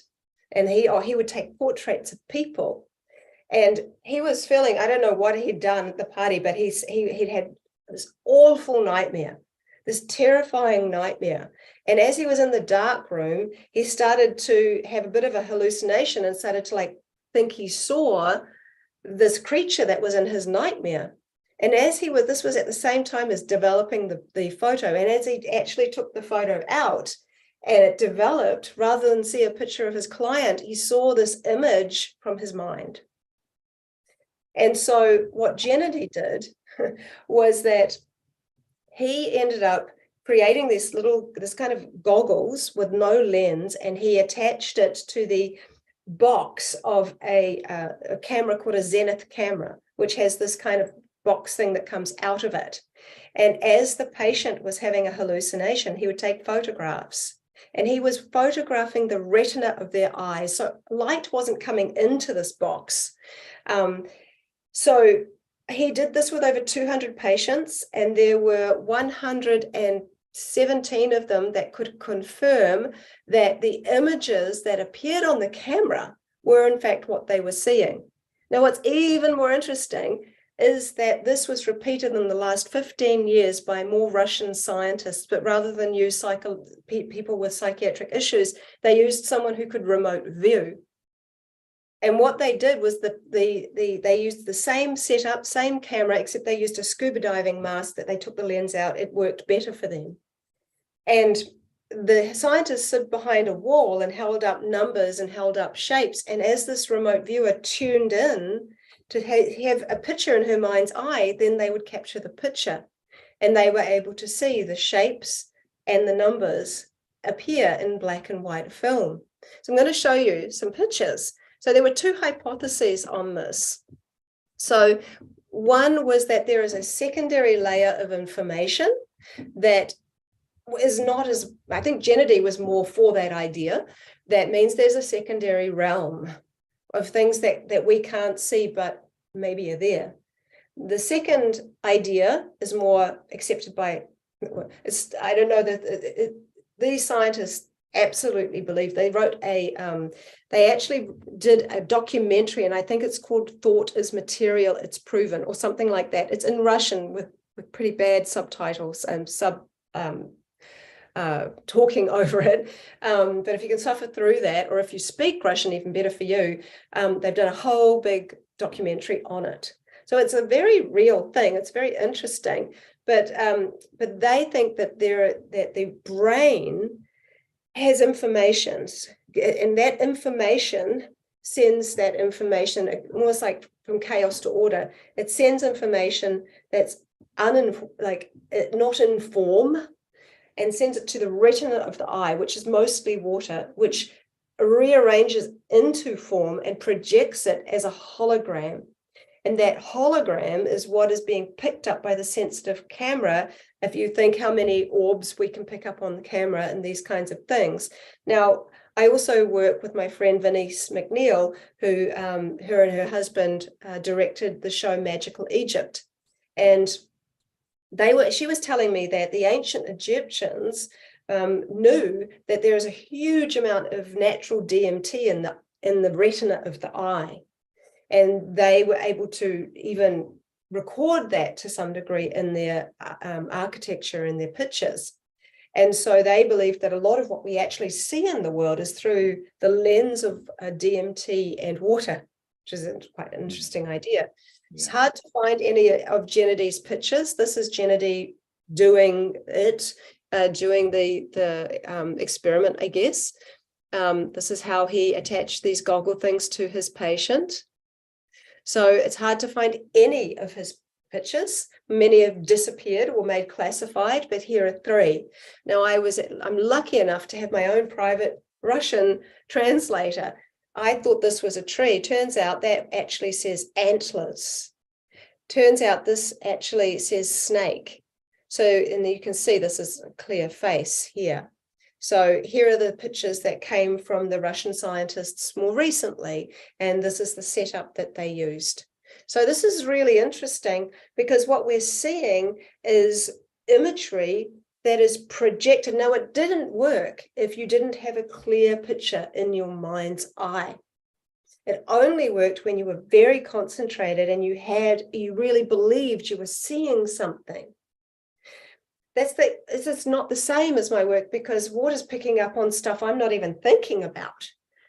And so it's interesting in what I'm feeling. But so this is just like another step, another piece that kind of creates this jigsaw puzzle of how this is working. Now, I have talked a lot, but this is one of the most important things that I can share. My crystallographic method is teaching us about the energetic state of water, the energetic health of water. So here we have frozen tap water that I've frozen, then melted, then held that melted water to my heart for a minute and then refroze. So that you can see that structurally there has been a massive change, but it hasn't changed chemically. So what are we seeing? If it hasn't changed chemically and it's changed structurally, what are we seeing? Well, the closest thing that we can say here is that this is something called moldy, which is life force energy. So that is akin to an emotion. What we're seeing is water is improving emotionally, if you want to use that word, or energetically, that might feel more comfortable for you. This is really, really interesting because I think that we're not just looking at the structures of water as in like, oh, this is good water or this is bad water. See, I actually think poor tap water, it gets such a bad rap. You know, it has all this disorder and everything. And I'm not talking about the drinking of tap water or any of these things. I'm talking about what tap water shows. The fact that tap water can go from disorder to order shows us something very, very important, in that water is actually more like us than we think it is outside of the body. The only difference is, I think, that it has, that it's actually more, if you will, in a spiritual stage. This is the freezing stage. So there are 3 freezing stages. That first freeze is more of the stage of the spirit. The second freeze is more of the stage of the blood, and the third freeze is more of the stage of the body. So here we have more tap water, and here we have the same tap water melted and refrozen after love and gratitude. Sorry about the noise, I'm sure it will stop. This is after being in a singing bowl. This is after it's been through silk. Now, I could spend a lot of time talking about silk, but I won't, because I want to get onto some other topics. But the reason I talk about it at all is I used to spend a lot of time in India. I've traveled a lot, and I've been to India 9 times, and I go out to the villages. And it's the first time I ever saw this ever happen. There were 3 Indian ladies, and they were in the very, poor areas of India. But out in the villages where it's still quite pretty. And often when they get married, the women get married in silk, and it might be the only silk sari that they own. And so two of them were holding open a silk sari. One of them was pumping a water pump, and the water was filtering through the sari and going into a bucket. Now, I asked why they did that through an interpreter, and he said that it filters the water, but once you drink it, their English, they kind of said that it is a spiritual filtering of the heart.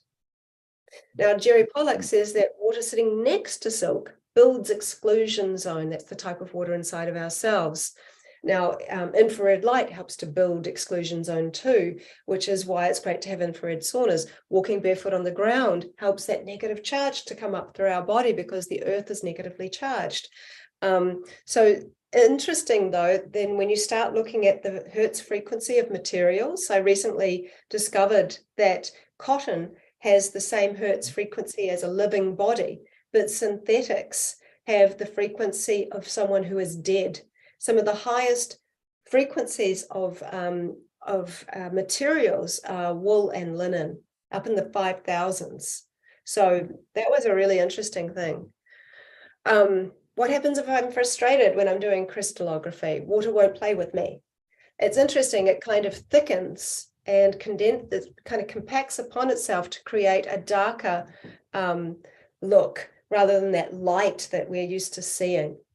And what happens if I'm sad? Well, neither of these were because I was projecting the feeling of sad. I was actually sad, and I was using spring water. So what we see is that the spring water didn't degrade and become all horrible. It actually designed a complex pattern of a sad face. So I often feel like even when I'm sad, I'm sad with a friend who sees me. So I have done studies on bodily fluids. I think they're really interesting because there's a lot to learn from bodily fluids because we are so much water. So when you're talking about saliva, this is a simple and easy thing to do by spitting into a dish and freezing it. Now, if anybody's seen a baby crying and they have this long bit of saliva coming out of their mouth that can blow in the wind, well, that is stretchy fourth phase water. You know, it's not just kind of moving or working like water coming out of a tap. It's very unique. And saliva holds so much information. So especially when you kiss someone, you know, you can be on the fence about somebody, think, oh, you know, I think I like them, but I don't know, I'm thinking about it or the other way around. But that first kiss is going to tell you a bunch of information about how you feel about that person, whether you like him in a different kind of way or her. And, you know, this is very interesting because the saliva in our mouth holds so much information about us. And this person here, Candace, says, your saliva is you, distilled into fluid form. When we kiss, we're essentially sharing a tiny bit of our ecosystems. We're swapping genetic information that our bodies unconsciously process. And in doing so, we learn more about each other in an instant than we ever could consciously. But water also, the saliva of your body also stores the vibration of the last word you spoke. So one of the things that I've observed, and this is one of the many examples, is that when you spit into a petri dish, it often will form bubbles and those bubbles will freeze. On top of the bubbles, you'll often see designs that are relative to the last word or sentence that you spoke. For me, the last sentence I spoke was involving the number 8. And what's interesting is that really brings you into the understanding of the importance of saying what you're grateful for, or praying, or blessing your food or water prior to drinking or eating.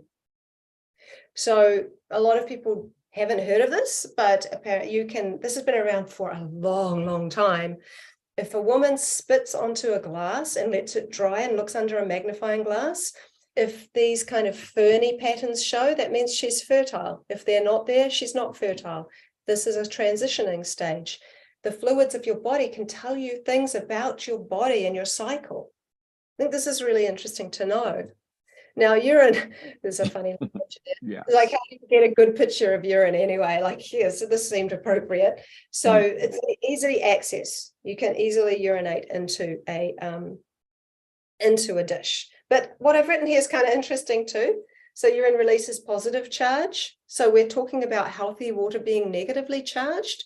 So urine releases positive charge and it's 95% water.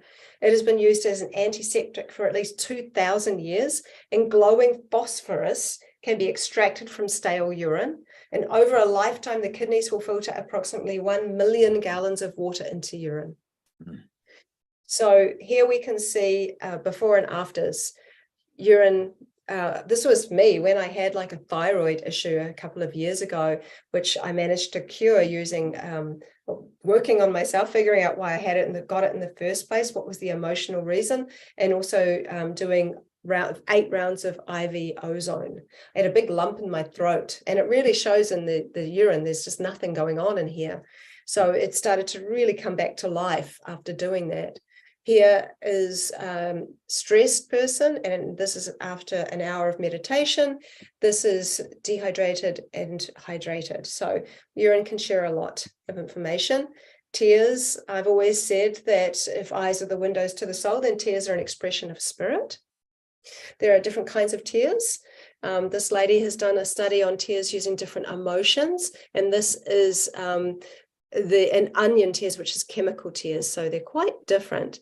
So when I had onion tears, it showed me the iris of my eye, but the other tears show more kind of geometries, different types of geometries, which I thought was quite interesting. Blood. So here are 3. One is quite special to me. But so I cut my finger and I just squeezed some of the blood into the water, and it designed this heart. Like, it looks like I've put a little marker around it, but I didn't. So my daughter said, you know, this because you're so loving that there's this heart in there. I thought that was really sweet. I had a miscarriage some years ago, and I got some of the blood and I put some of it into the water, and you can see a little baby in here with his little face and body, and this is almost kind of like the placenta. And I always thought that this was very special. Well, of course it's special to me, and it really shows that the memories we have, you know, they're stored in the water within us, and our entire life really is a memory. If we think about our life, we go back, we're always going back to memory after memory after memory after memory. And I think one of the nicest things that we leave behind, so there's always a piece of us that's alive this way, is that what we leave behind are the memories and other people. Menstrual blood looked really different, kind of like this kind of interesting flower with roots. Breast milk. So this is water after I used the word milk. It didn't show me a cow. It showed me a breast. I thought that was really quite clever. This is breast milk, frozen breast milk. I think it's absolutely beautiful. It really shows you something very important here, and it has a lot of similarities to egg albumin.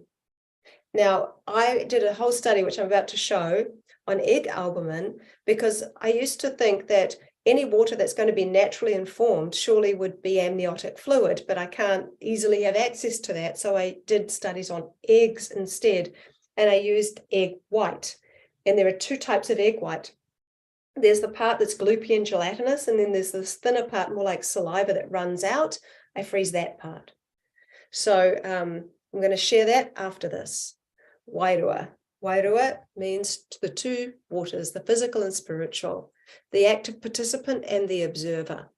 Now, I've talked already about interviewing people with near-death experiences, but I'm going to share some personal things here too.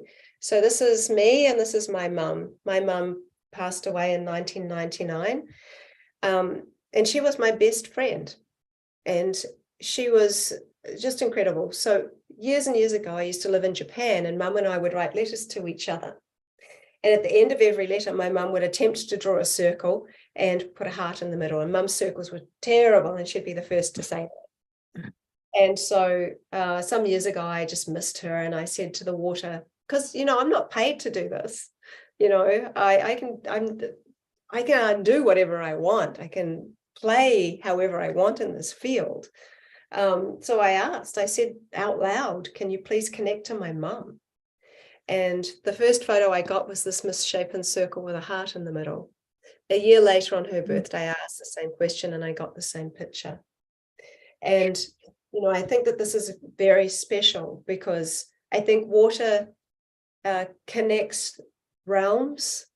I don't think that we are limited by water in any way. Like water doesn't have a limitation, because you even look at hydrogen, and hydrogen, it permeates the universe.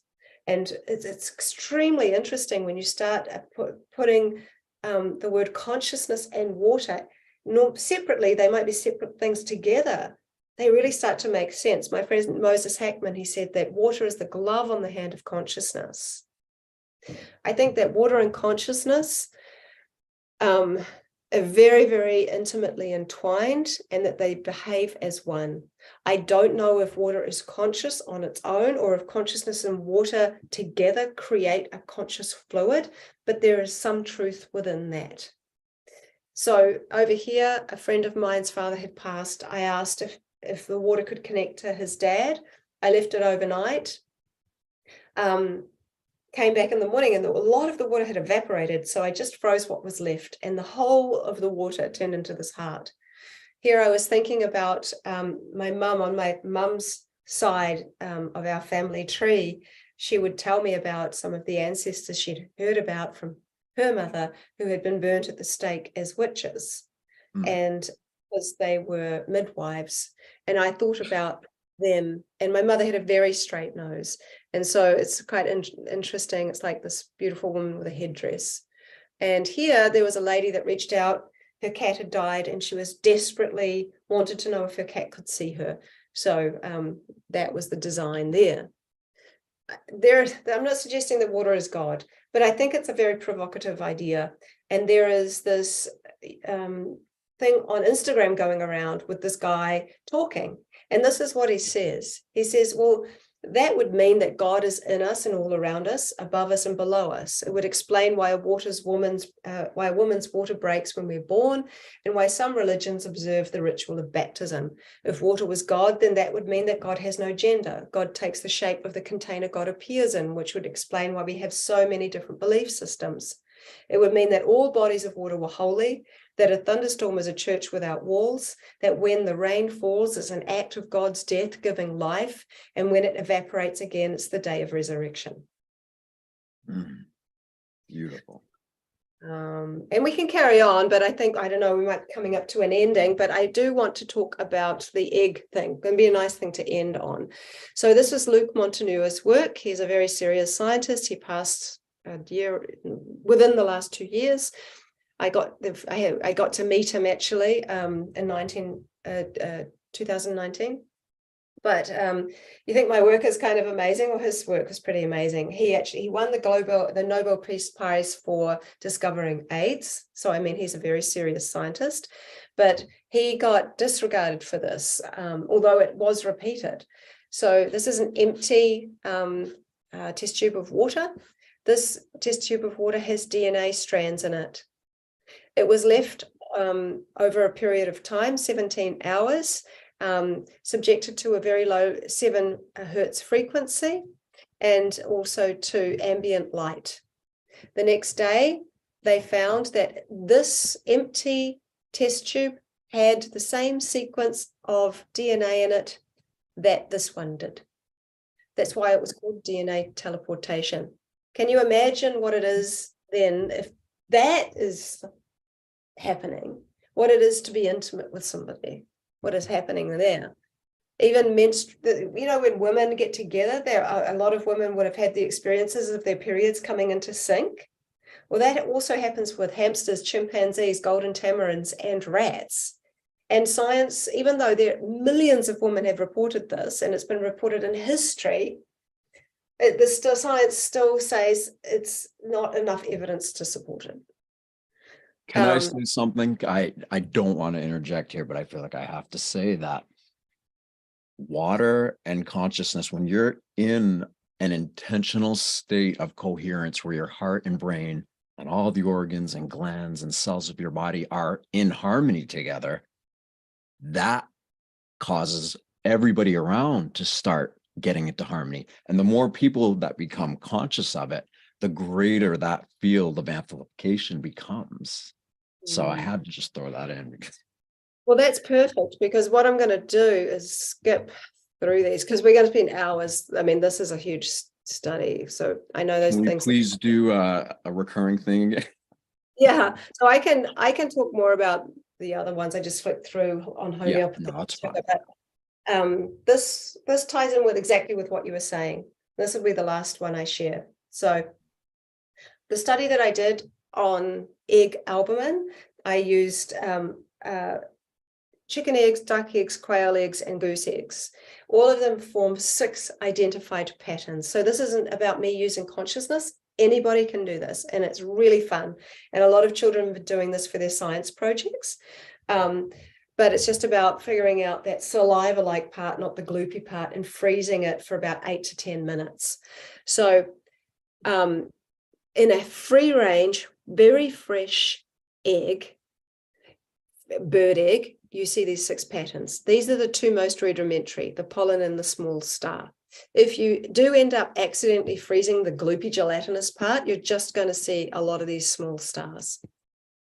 This is the difference between a caged hen egg and a free range egg.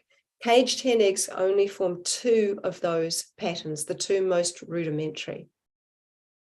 So I wanted to see a lot like Gennady, not Gennady, like Montaigne. Yeah, Luc Montaigne. I wanted to see if water, if the egg albumin would be affected by a caged hen egg and a free range hen egg. So I placed one side by side after having done a lot of different studies, knowing exactly what they look like and never seeing more than 2 patterns in caged hen eggs. And I put 2 side by side and left them overnight. The crystallography of the free range egg looked beautiful. The crystallography of the caged hen egg had improved, which was quite surprising. And I shared it on social media.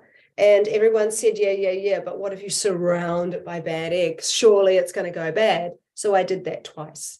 This is my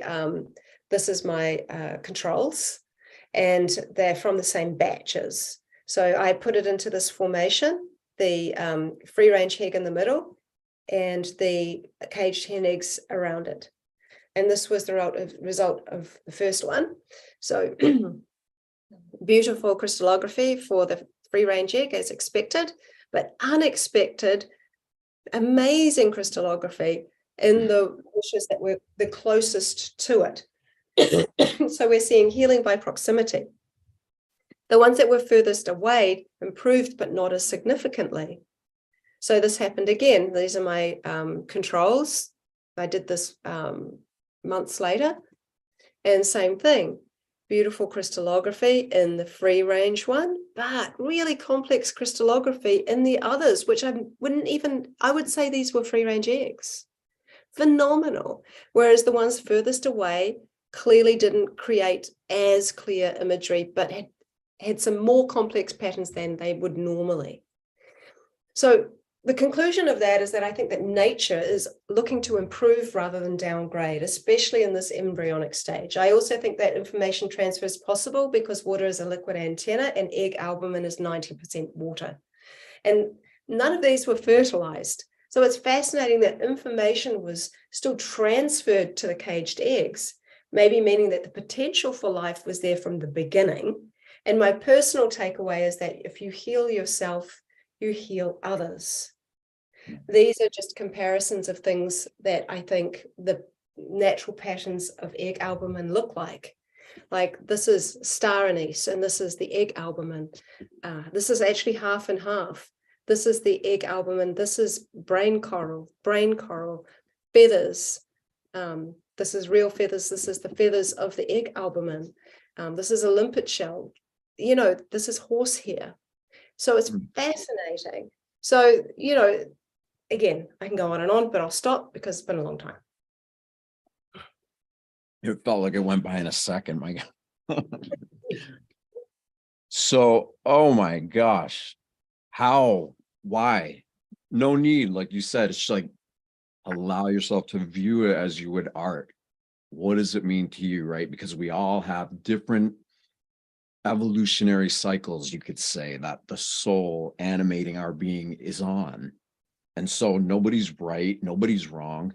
It's like you showed, there's sometimes a need for different types of information that may be perplexing to somebody who's really judgmental or biased or thinks they know what something is. So I love the idea of looking at it as art, because that's creativity. And obviously anybody knows the more we express our creativity, the more we start to gain mastery over our own freedom of expression. I love that. Well, one You've thing I proven that, you've shown it. It's amazing. see, I actually realized I have forgotten to whiz through the hydroglyphs, which is the third way that water communicates. And this is more scientific. I kind of realized that I can do this in literally 1 minute. So, And also too, we're gonna, if you have time for some questions, right? If people have Yep. any. All right, Yep. perfect.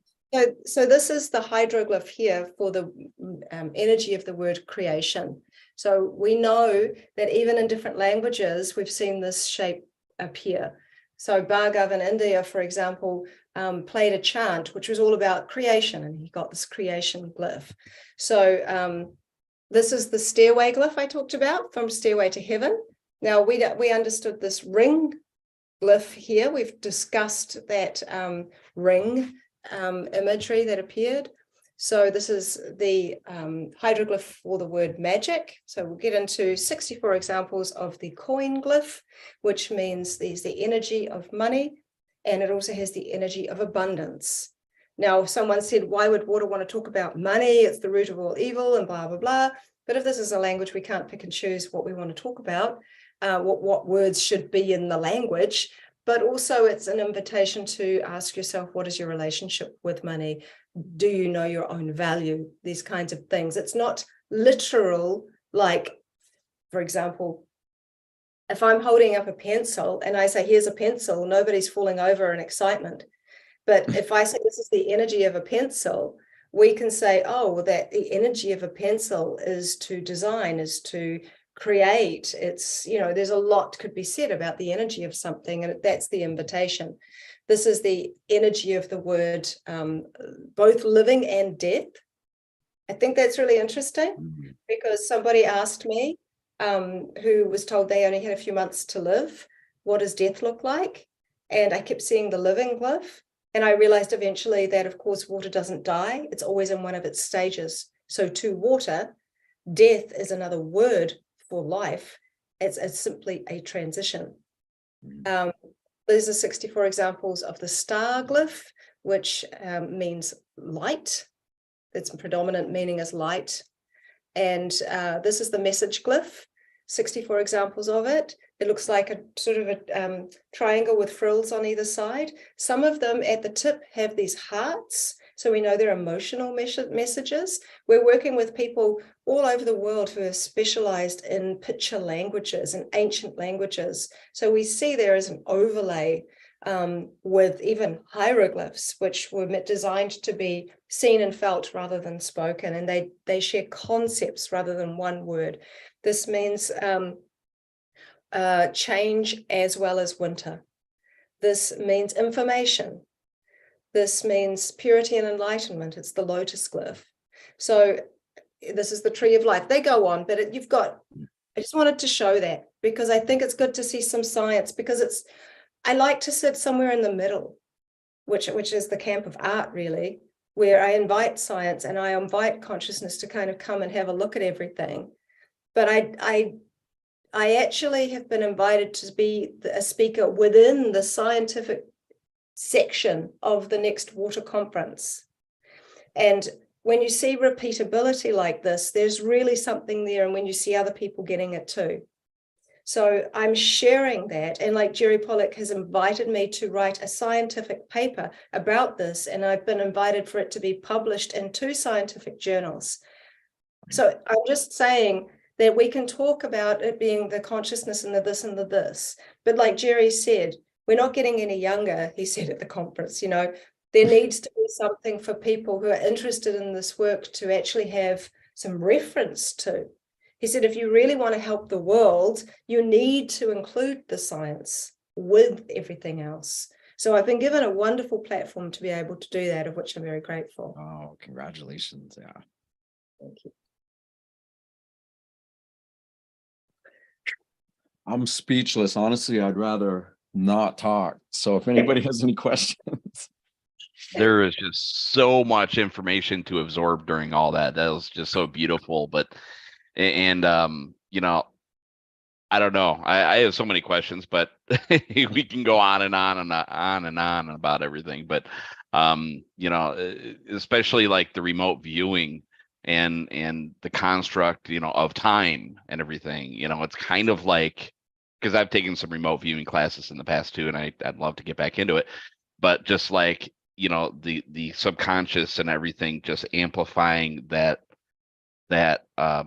you know, that to, you know, the water, it kind of has a similarity to like remote viewing, where if you're in a remote viewing session, you can not see all the detail. You can see like the mountains, you can see like certain structures, and you know, that's part of like, you know, getting into the subconscious and actually drawing it out. But it has a very similar kind of effect or connotation to, you know, how the crystallization of the water is actually being formed.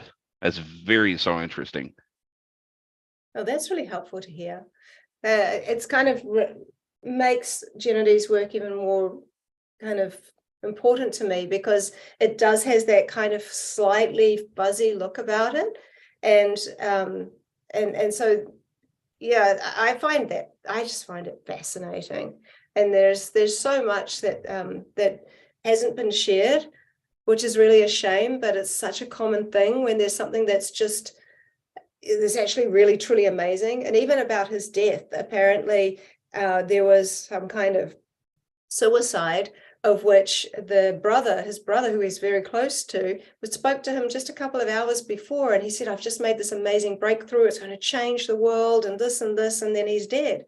So that seemed very suspicious to his family and things. And so, you know, a lot of his work just went underground. Yeah, the old ways. Yeah. So let me look through here. There's I'm just trying to look at some of the questions. Plus, Greg, we're not able to see the questions on the other platforms, right? Well, I do have the chat pulled up. If anybody on the other platforms we're streaming to right now would like to ask any questions, I can relay those over. Anybody on the Zoom call, just feel free to, you know, find a moment of silence here, chime in, unmute yourself, or if you want to raise your hand, be more official, go right ahead. I do see some familiar faces here, so it's really nice to see you all. I've seen some people who've been on some of my master classes and stuff, and so I really appreciate it when I see your familiar faces out there. It always means a lot to me. So maybe I'll talk about the next masterclass I've got coming up. It's over 3 days, so I've been doing these marathon masterclasses, so I've decided to learn from that and actually do it over a 3-day period of time. But in America, it's on the 3rd, 4th, and 5th of June. And the topic is what different religions, cultures, and ancient texts can teach us about water. And I have 27 people speaking from all around the world, from different religious beliefs and different cultural beliefs. And some of those people are just so inspiring. I have one man that a lot of people ask me to get to speak. His name's Puma. He is an Andean priest. He was struck by lightning at 6 years old, and he's going to be talking about water from his perspective, which I'm really looking forward to. We have my friend she is a Catholic nun. She's 75 years old. She's unlike any Catholic nun I've ever met. And she studied shamanism for quite some time. And she talks about religion in a way in which I think is quite unique. She said that religions are like boats on the sea of God, and they all get you to feel the different rhythms and movements of God. She said some of the boats are like battleships and some of them are like canoes, but they're all very different, and it's up to us to learn to jump and dive into the water. So she has a very open way of talking, and she's had her own very personal experience with water and a waterfall, which I'm really looking forward to hearing her. Another person, Olga, she's going to be talking about water from Russian folklore perspective. And they had lots of different types of water. And so she intrigues us by saying, we've heard of living waters, but dead waters were actually used for a purpose. There was a type of dead water that the heroes of these legends used to use for a specific reason. So it's really interesting when you start hearing about the biblical stories and how, for example, there was the word, and we've talked a lot about power of words here, but also where the Spirit of God hovered over the face of the waters. So there was water and there was a face. Then you start looking from a Maori perspective and the legends and stories about water. We have a saying that that the health of the river reflects the health of the people. There is this idea, there was one particular tribe I'm thinking of that identified with we all identify with all of nature, but one particular type of bird that was very endangered here in New Zealand, and they felt very responsible for it as you would like a child or a family member. And as it was going extinct, they too felt that they were going extinct. So there is this, and then of course there's the Vedic perspective, the idea of the Mother Ganga, and all of the different stories within that realm. We have this beautiful Jalal, this Muslim guy who is talking about water from an Islamic perspective, but he also studies quantum physics. So he's fascinating. We have someone from Israel who is talking about the Kabbalah, and within the Kabbalah there is the Book of Creation, which is suggesting that water is the highway really to combine and create worlds and to share information from different worlds. And he's fascinating. I'm absolutely excited to hear him speaking. We have someone speaking from a Sikh perspective, from all these different kind of places, and of course Kalani Souza from Hawaii, from an Indigenous Hawaiian perspective. So we're covering a lot of territory. But we can talk all day long about restructuring water and different types of water we go on a drink, and it's such a first world problem that we appear to have. But when we really dive into the question of what is water, and when we start to see that religions, all religions, and ancient and texts and indigenous wisdom can come together in the name of water, then we have a truth. If we start to understand what is water, then we start to appreciate so much about this living water system that we are, as well as the nature systems around us and the water in the air. We always forget about that. It's because of the water in the air and our electrical charge that we're able to have intuition. We have an electrical charge which can be felt and measured by heart math. It's not woo-woo, but the water in the air that's been evaporated, the fact that we breathe means there's water in the air. It's attracted to the electrical charge, and that enables us to have this liquid antenna of information coming in and putting out about ourselves. It's the connection between water and spirit. It's how we can observe ourselves in that past, in that near-death experience as the observer in dreams. I've done a whole study on dreams. So there's a lot we can get into on that topic next time. But yeah, but if anyone wants to join that, I really recommend it. It's probably going to be my most significant masterclass for a very long time. I don't think that. Can we put it in the chat here? Yeah, and are those master classes done live also? Or are they pre-recorded or? No, they're all done live and they're recorded. Great. So everybody gets the recording if their time zone doesn't allow, but I try my best. I'm waking up at 6 in the morning, 2 of those days, just to allow for people in the UK and the US to be able to be part of that. So yeah, there's that. It's on my website, vedaustin.com, and the workshops tab. So Awesome. yeah. Well, we have lots of people here, so I don't know if there's any more questions, but doesn't look like it. So I think I might maybe leave it there. Unless you have some questions, Seth? No. Well, you know what? Kind of like you said, It's not I'm Veda more Austin. focused. Go ahead. Sorry. What? Somebody wrote VedaAustin.org. I did. See, that's how like It's VedaAustin.com. I'm just like in a state of bewilderment. I always am whenever you share anything with me. Yeah, Oh, yeah. .com. Maybe I can erase that. Let's see. Yeah. Don't You know, worry. another thing that's really fascinating, is you brought up during your speech also synchronistic, and I'd like to add in there even like, you know, interconnectedness, and, you know, the water connects all of us. And I bought this a while ago. This is a analemma. You probably heard of this crystal. So when you're talking about structured water, I have not used this enough, but I want to use it more. So it's supposed to be a way to actually stir your water and to give it more structure. The only issue I have with that, because I've been asked to be an affiliate multiple times by the analemma people, and I love Tom Cohen. He's a friend of mine and he's fantastic. The only issue I have, and I've spoken to the owner, to one of the creators of that wand when I was in Germany at the water conference, and I said to him, you know, because I work with signature patterns so much, what I see when I use that, although it improves the structures of tap water, it changes it to the signature pattern of quartz. So that wand is quartz. Inside they have the mother water, but the mother water can't go anywhere.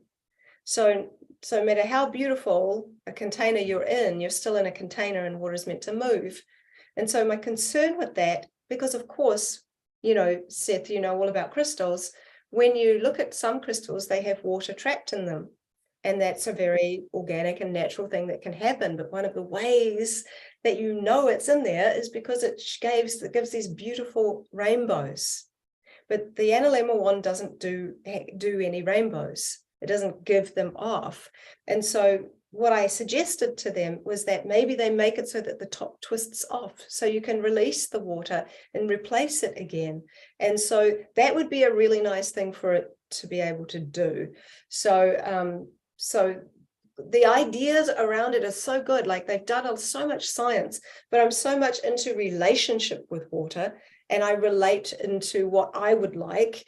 And I know that I wouldn't like to be in something without being allowed to kind of flow and move somewhere.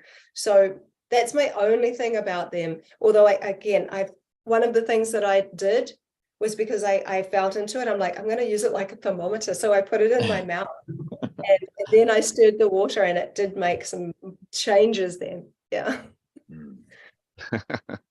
Yeah, I don't know how would that actually, have you tried using one of these with crystallizing the water, freezing it? That's what I just said. What I saw, that it crystallized into, when I used it on tap water, it improved the tap water, but there are signature patterns of different crystals that I've used, and it created the signature pattern of quartz because the outside is quartz. So I'm concerned about the water inside of it. So if it was a quartz wand, that would be one thing. But again, I understand the concepts, and I think the concepts are really good. My only concern is that the water isn't going anywhere. And there could be a simple fix with that if they just made it so that it could be opened, and then I know the man has a really strong relationship with the water though, which I really appreciate. And he actually really listened to me, which I also really appreciate, which means that at least he cared. That's the main thing. I see. We've got Shima, yeah. How are you? Nice to see you back. So I have come out of my awe to come up with a question. Actually, I have two. So if I was to do some experiments myself, I'm thinking maybe I would buy some Petri dishes. And would I buy glass ones? I imagine glass would be better over plastic. And the other question was, with the egg experiment, was there any study if the the restructuring of the eggs that were surrounding the free range one, did they sustain that for any period of time, or did they revert back? Or so, two questions. Okay, well, the first one is that I only use glass petri dishes. Glass is hydrophilic, so it's water loving, and glass is essentially made of silica. Silica is a crystal. Crystals help water store information for longer. Crystals also store information, full stop. They're in all of our computers and technology. So I only use glass. All of those details are in the CMP guide and stuff like that, though, and I teach on the workshops. There's a lot of little details like that I give in that. Also, when it comes to the egg, we've started doing a thing where we let it melt and then refreeze it to see how long things last for. And I've done that a lot with my water samples as well. So we have seen that it does appear to be stable for at least 2 rounds of crystallography. So that was a good question. I don't get asked very often, and I often forget to share. So I appreciate that. Amazing. So we've got Loretta who's asking what the name of the doctor who speaks about CFS is. Mauro Zapatero. I just put it in the chat. Awesome. Thank you.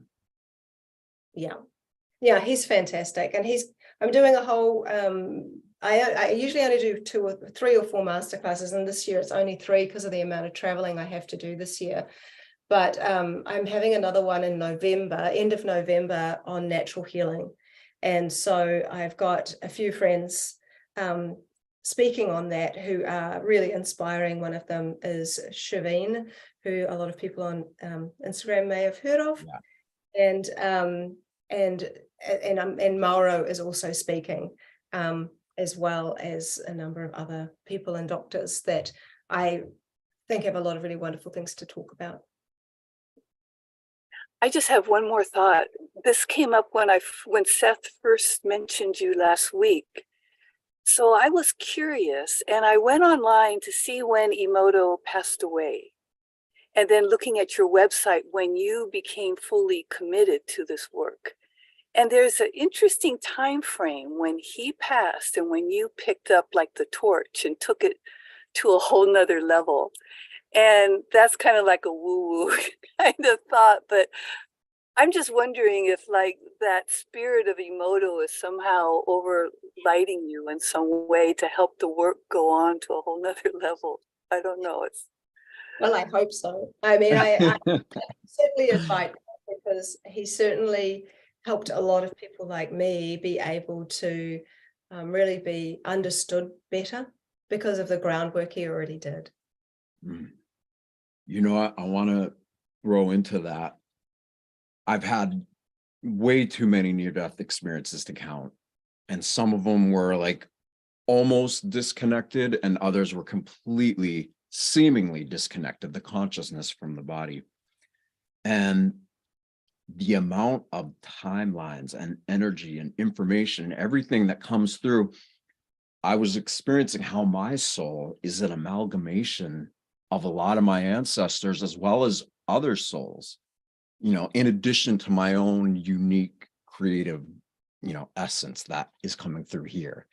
And I think probably a lot of people have similarities to that, you know. Yeah, oh, for sure. I mean, I've had my own kind of near-death experience as well, so it was pretty out there.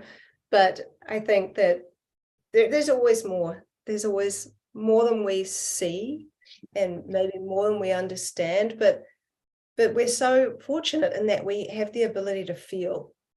And you know, and it's kind of like whenever I think about my mom, for example, it's kind of like, you know how we breathe and we don't think about it.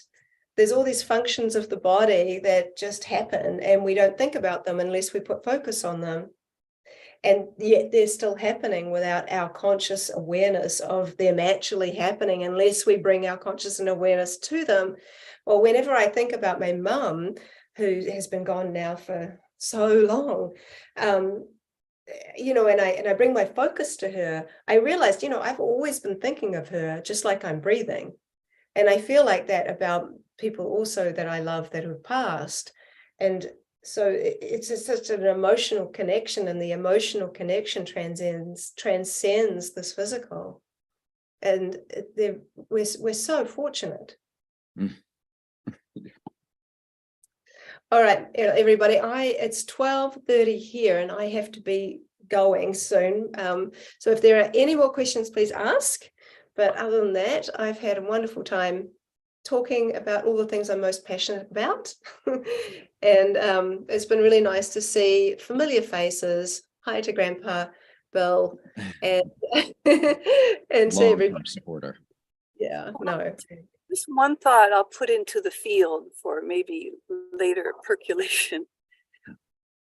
It got me thinking, and I think we even touched upon it a little bit. If one person is very close to another person physically, with the eggs, like if some person is sick and another person is healed, what's happening there? And also, like, even psychologically, if one person is healthy and then there's another person who's more like narcissistic or something, and is it always the higher frequency person that's going to impact the other, or could it be reverse, and like could the other person make the sicker person make the healthier person sick?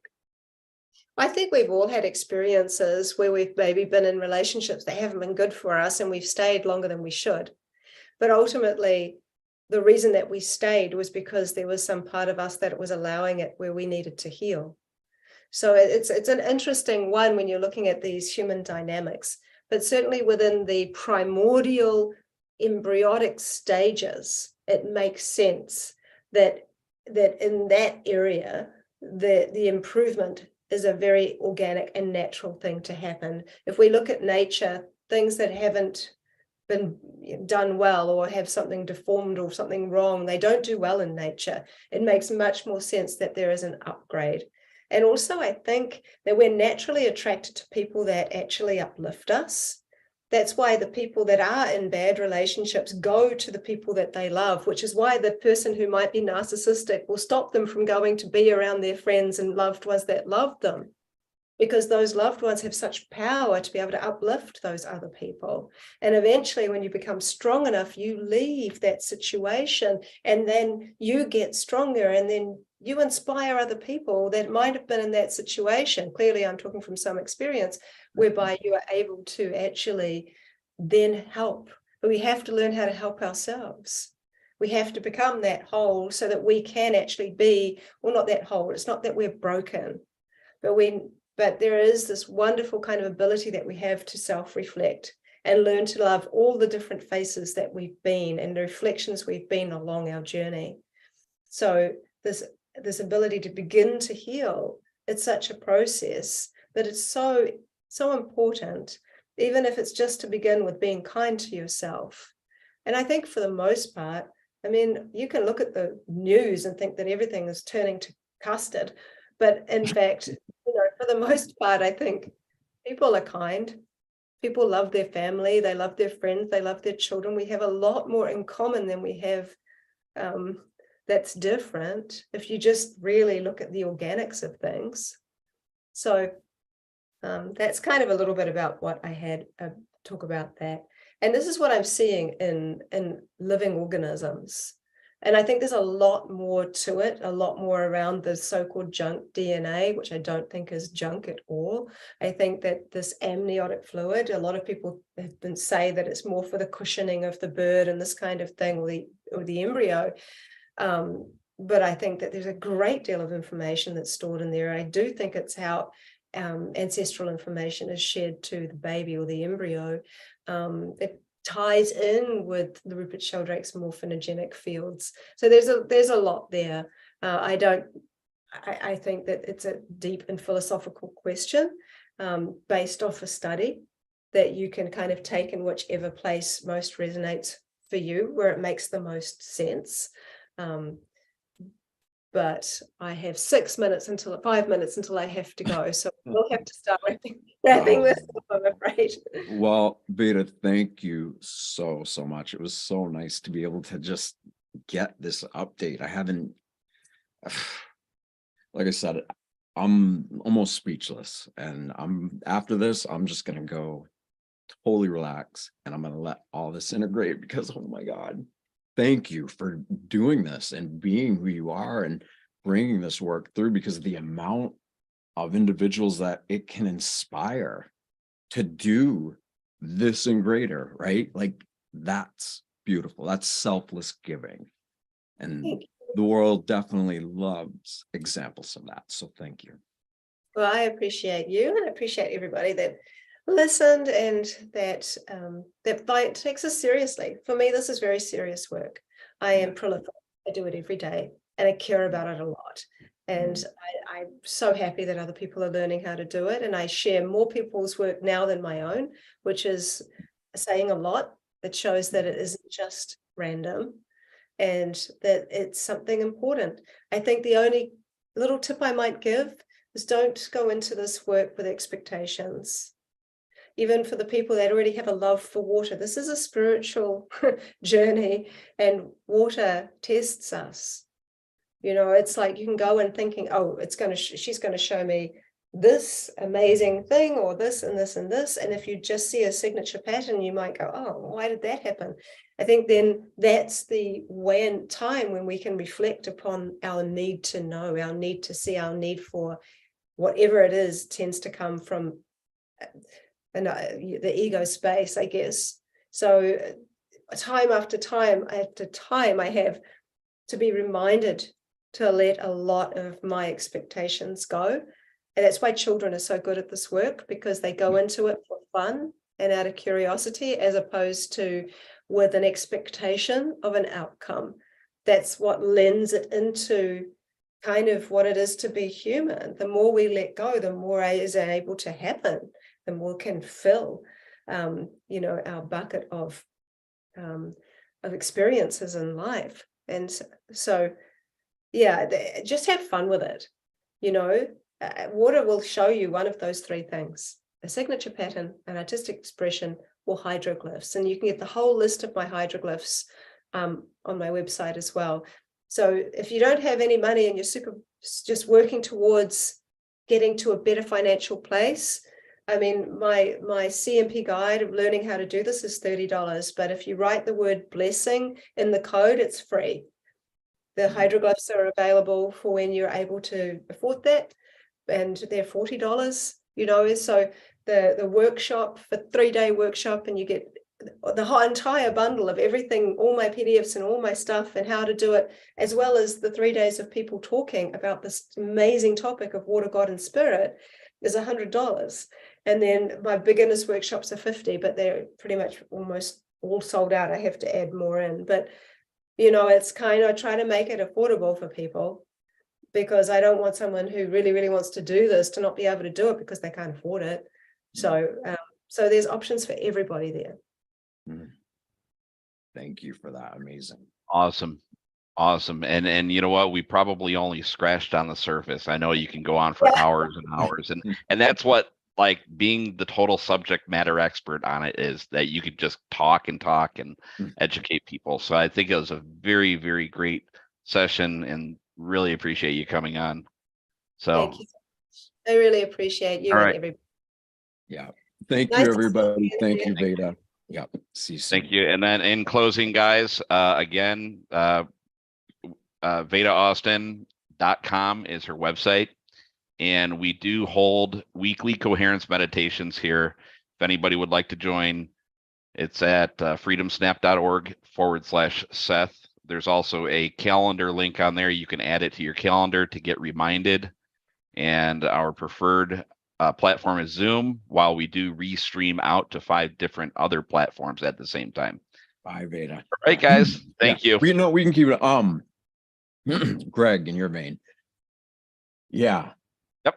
The work that these coherence meditations do are really an extension of everything that she has presented, but not just presented. She's done so many of them so many times and gotten repeatable results, which says something profound, which is that the power of habit, when applied to something as seemingly like we don't even have the ability to imagine the extent of infinity, but with habit, with practice, we begin to turn on new extra senses in and around that tune into that.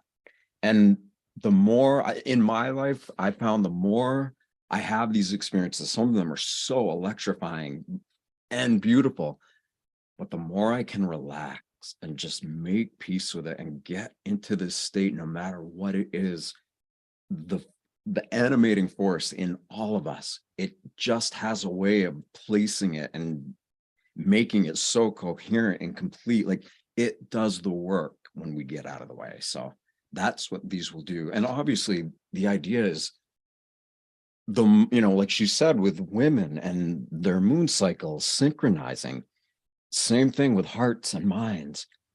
When we do that and we're with all kinds of other people who are doing that, yeah.